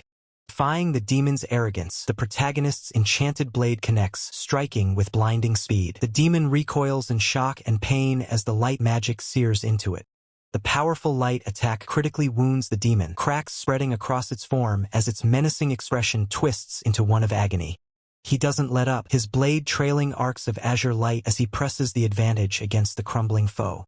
The creature lets out a final, distorted shriek, its physical form liquefying into a mass of boiling, dark energy. Watching the monster dissolve, the sorceress cheers with relief. We did it.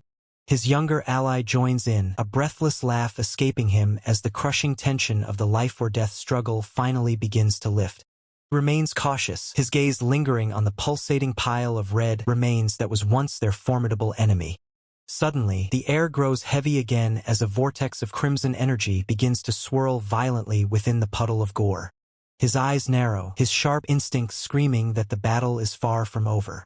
Without warning, a jagged spear of solidified blood erupts from the ground, nearly impaling him as he recoils in shock. A grotesque, dripping hand reaches out from the mess, a chilling voice rasping, "I told you, even if I'm not a demon." In the viscous fluid, a horned child, the creature's true form, emerges, screaming about his own power. Red lines of destruction crisscross the room, a chaotic web of energy designed to shred anything in its path. He feels a sharp sting as a glancing blow draws blood from his neck, his mind racing to comprehend this new, erratic threat. He focuses, his vision sharpening as he analyzes the movement patterns of the amorphous child. For a split second, the mundane surroundings of the hall stand in stark contrast to the supernatural carnage unfolding. Seizing the moment, he triggers his trump card, the word refresh flashing as a wave of purifying blue energy surges. The entire arena is bathed in a brilliant light, the spell expanding outward to neutralize the corrupted blood magic. The child freezes, its red eyes wide with sudden, paralyzing terror as the light begins to dissolve its new form. The creature's body begins to lose its cohesion, the blue energy acting like a solvent against its unstable, amorphous structure. Panic sets in as the child realizes its regeneration has been completely halted by the cleansing light.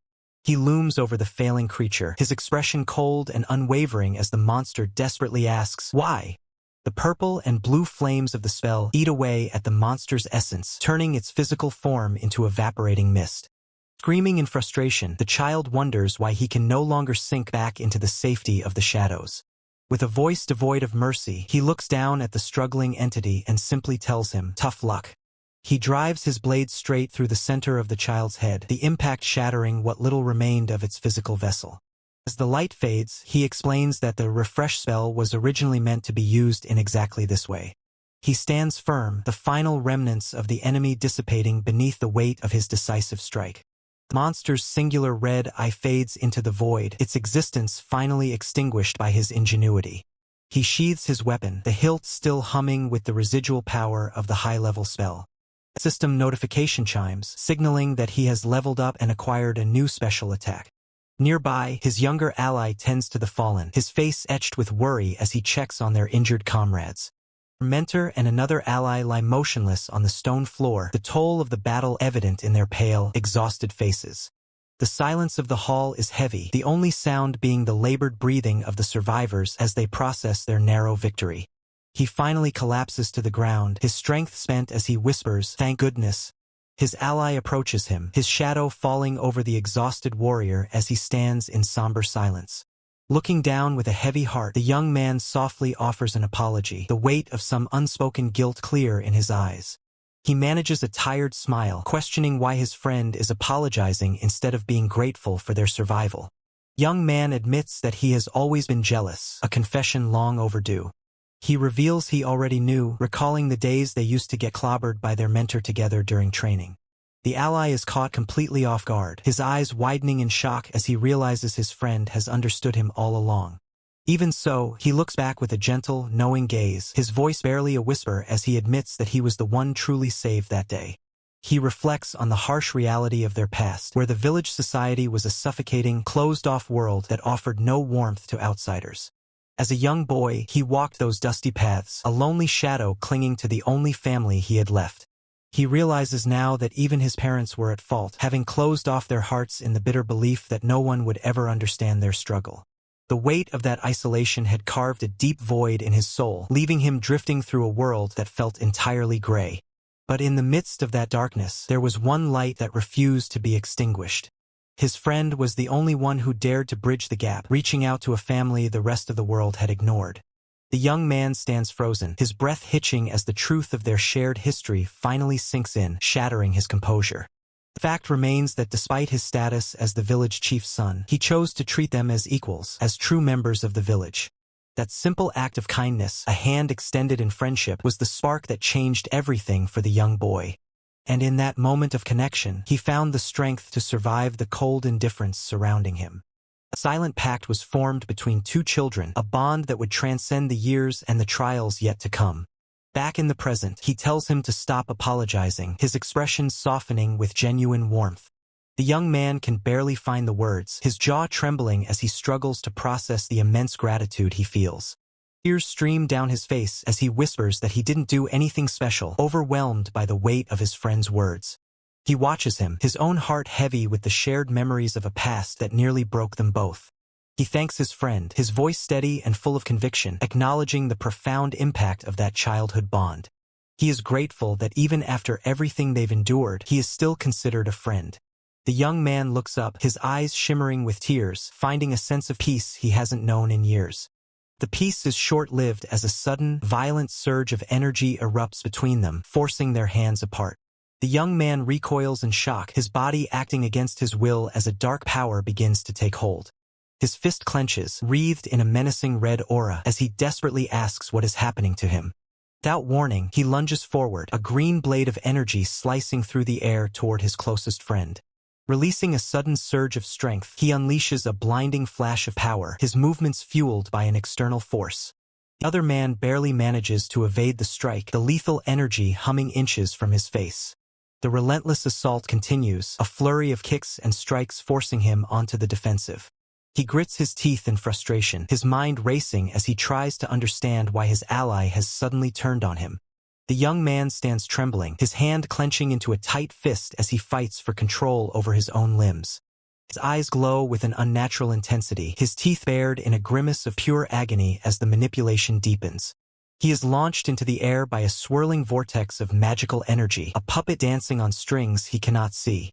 With a voice choked with despair, he begs for forgiveness, his heart breaking as he is forced to strike again. He stares up in horror, refusing to believe he must fight the one person who once saved him. He braces himself as a massive surge of power begins to coalesce around him, the air itself vibrating with tension. High above, a spectral hand manipulates the threads of fate, the invisible strings of a cruel master tightening around them. A chilling finality rings out as the young man is driven forward for the final blow. A titanic spectral figure looms behind him, its overwhelming presence threatening to crush everything in its path. He can only gasp in shock as the true scale of the trap is revealed, his world spiraling into chaos. The dark adversary looks down with a cold, calculated gaze, his fingers twitching as he senses something unusual. The protagonist's eyes widen, the sheer pressure of the situation threatening to crush his resolve. Deep within his iris, a strange, diamond-shaped sigil begins to pulse with an eerie blue light. The protagonist realizes the situation is far worse than he imagined, his thoughts racing to find a way out. His gaze remains fixed, the mysterious power inside him stirring as the enemy draws closer. The dark adversary leans in, his voice a chilling whisper as he asks if there's something else hiding inside. In a display of overwhelming strength, the villain seizes the protagonist by the throat, lifting him effortlessly. The protagonist clenches his fist, blue energy surging through his arm as he prepares a desperate counterattack. He swings with everything he has, a massive arc of energy cutting through the air to push the monster back. The dark adversary tilts his head, genuinely surprised by the sudden burst of resistance from his prey. Ignoring his own safety, the protagonist activates a healing skill, green light enveloping his fallen ally, Astil. The villain watches the display of loyalty with a mocking curiosity, his eyes gleaming with malice. Astil groans in pain while the protagonist urgently checks if he's still conscious. The dark adversary pauses, sensing a shift in the atmosphere as he looks back over his shoulder. The protagonist stands his ground, the shadow of a much greater power looming behind him. A cruel smirk spreads across the villain's face as he realizes the protagonist is the child of that man. The revelation hits the protagonist like a physical blow, his eyes wide with shock and confusion. The dark adversary approaches, calling this an unexpected find and relishing the chance to cause further pain. He laughs maniacally, declaring that even the perfect smile of Lord Zeon will be dyed in despair. The protagonist lunges forward, a sphere of dark purple energy crackling in his hand for a final strike. The villain's fangs show as he promises to turn the protagonist into his next mindless puppet. Vile, dark energy erupts from the ground, twisting into the shape of a gnarled, demonic tree. Thorny vines lash out, wrapping around the protagonist and constricting him with lethal force. He grinds his teeth against the agony, the dark mana burning into his skin as he struggles to breathe. His hand trembles as he tries to reach for his weapon, but the vines are too strong. The protagonist is hoisted into the air, completely trapped as the dark adversary watches from below. Astil can only watch in horror from the floor, cursing his own helplessness as his friend is tortured. With a look of utter boredom, the villain states that he has no use for useless puppets. Mental intrusion begins, purple energy piercing through the protagonist's mind to shatter his will. The protagonist screams out Astil's name, his voice echoing through the hall as the constriction tightens. The dark adversary mocks him, telling him he doesn't have the luxury to worry about others right now. Protagonist gasps as he feels his very essence being drained by the pulsating vines. Dark veins begin to spread across his arm, a sign that the corruption is taking hold of his body. His face contorts as the purple lines reach his neck, the green healing aura flickering out. A primal scream of agony rips from his throat as the transformation process reaches its peak. The dark adversary tightens his grip, whispering that he doesn't really like being rough, but he'll make an exception. The dark adversary continues, his voice a chilling command, telling his captive to stop resisting, for they will only suffer. Yet the protagonist's companion's emerald eyes burn with defiant resolve, a bead of sweat tracing her temple. She draws her bow, the arrow nocked and ready, her gaze locked on the dark adversary who holds the protagonist captive. The protagonist's eye flares with a brilliant, fierce blue, a surge of power awakening within him. Her grip tightens on the bowstring, her expression a mix of desperation and unwavering determination. Suddenly, a loyal generic monster, a white wolf-like creature, lunges forward, declaring that the dark adversary shouldn't forget about its presence. The generic monster snarls, its fangs bared, a powerful blue aura radiating from its charge. The dark adversary's eye narrows, a flicker of irritation crossing his cold features. With a swift, brutal strike, the dark adversary unleashes a wave of dark purple energy, slamming it directly into the attacking generic monster. The generic monster is violently repelled, crashing back with visible damage, while the dark adversary remains unmoving. The wounded generic monster struggles to rise, its internal thoughts seething with defiance, thinking it is no mere dog and that the dark adversary is pathetic for not realizing its true nature. The dark adversary simply smirks, dark tendrils of power writhing around his hand, stating that he is, in fact, well aware. The dark energy around him intensifies, a swirling vortex of destructive purple power. He unleashes another devastating blow, driving the purple energy directly into the generic monster, sending it reeling. The generic monster collapses, bleeding profusely as the dark adversary scoffs, mocking it as a useless messenger from the heavens who failed to protect even one foolish human. The generic monster can only manage a pained, guttural "I." With a chilling grin, the dark adversary questions if the generic monster perhaps killed the useless one it was meant to protect, implying a deeper treachery. The protagonist, still trapped, reacts with shock and fury, uttering a single, incredulous "what?" The generic monster, despite its wounds, roars back, accusing the dark adversary of being nothing but a killer, a bastard. The dark adversary, turning his back, calmly advises against anger, stating that he is, if anything, grateful. His sinister smile widens as he thanks the generic monster, his gratitude laced with mockery. Generic monster's eye flares with a brilliant, furious blue, a surge of raw power igniting within it. Its form erupts in a torrent of fierce, golden flames, a desperate transformation taking hold. The dark adversary's eye widens slightly, a rare hint of surprise at the generic monster's sudden power surge. Blue and orange flames dance across the generic monster's body, its form becoming more defined, more powerful. The generic monster fully transforms, now a majestic, fiery beast radiating immense power and primal fury. The dark adversary stares in disbelief, a single word escaping his lips. "What?" Now formidable generic monster lets out a triumphant, echoing laugh. "Ha ha!"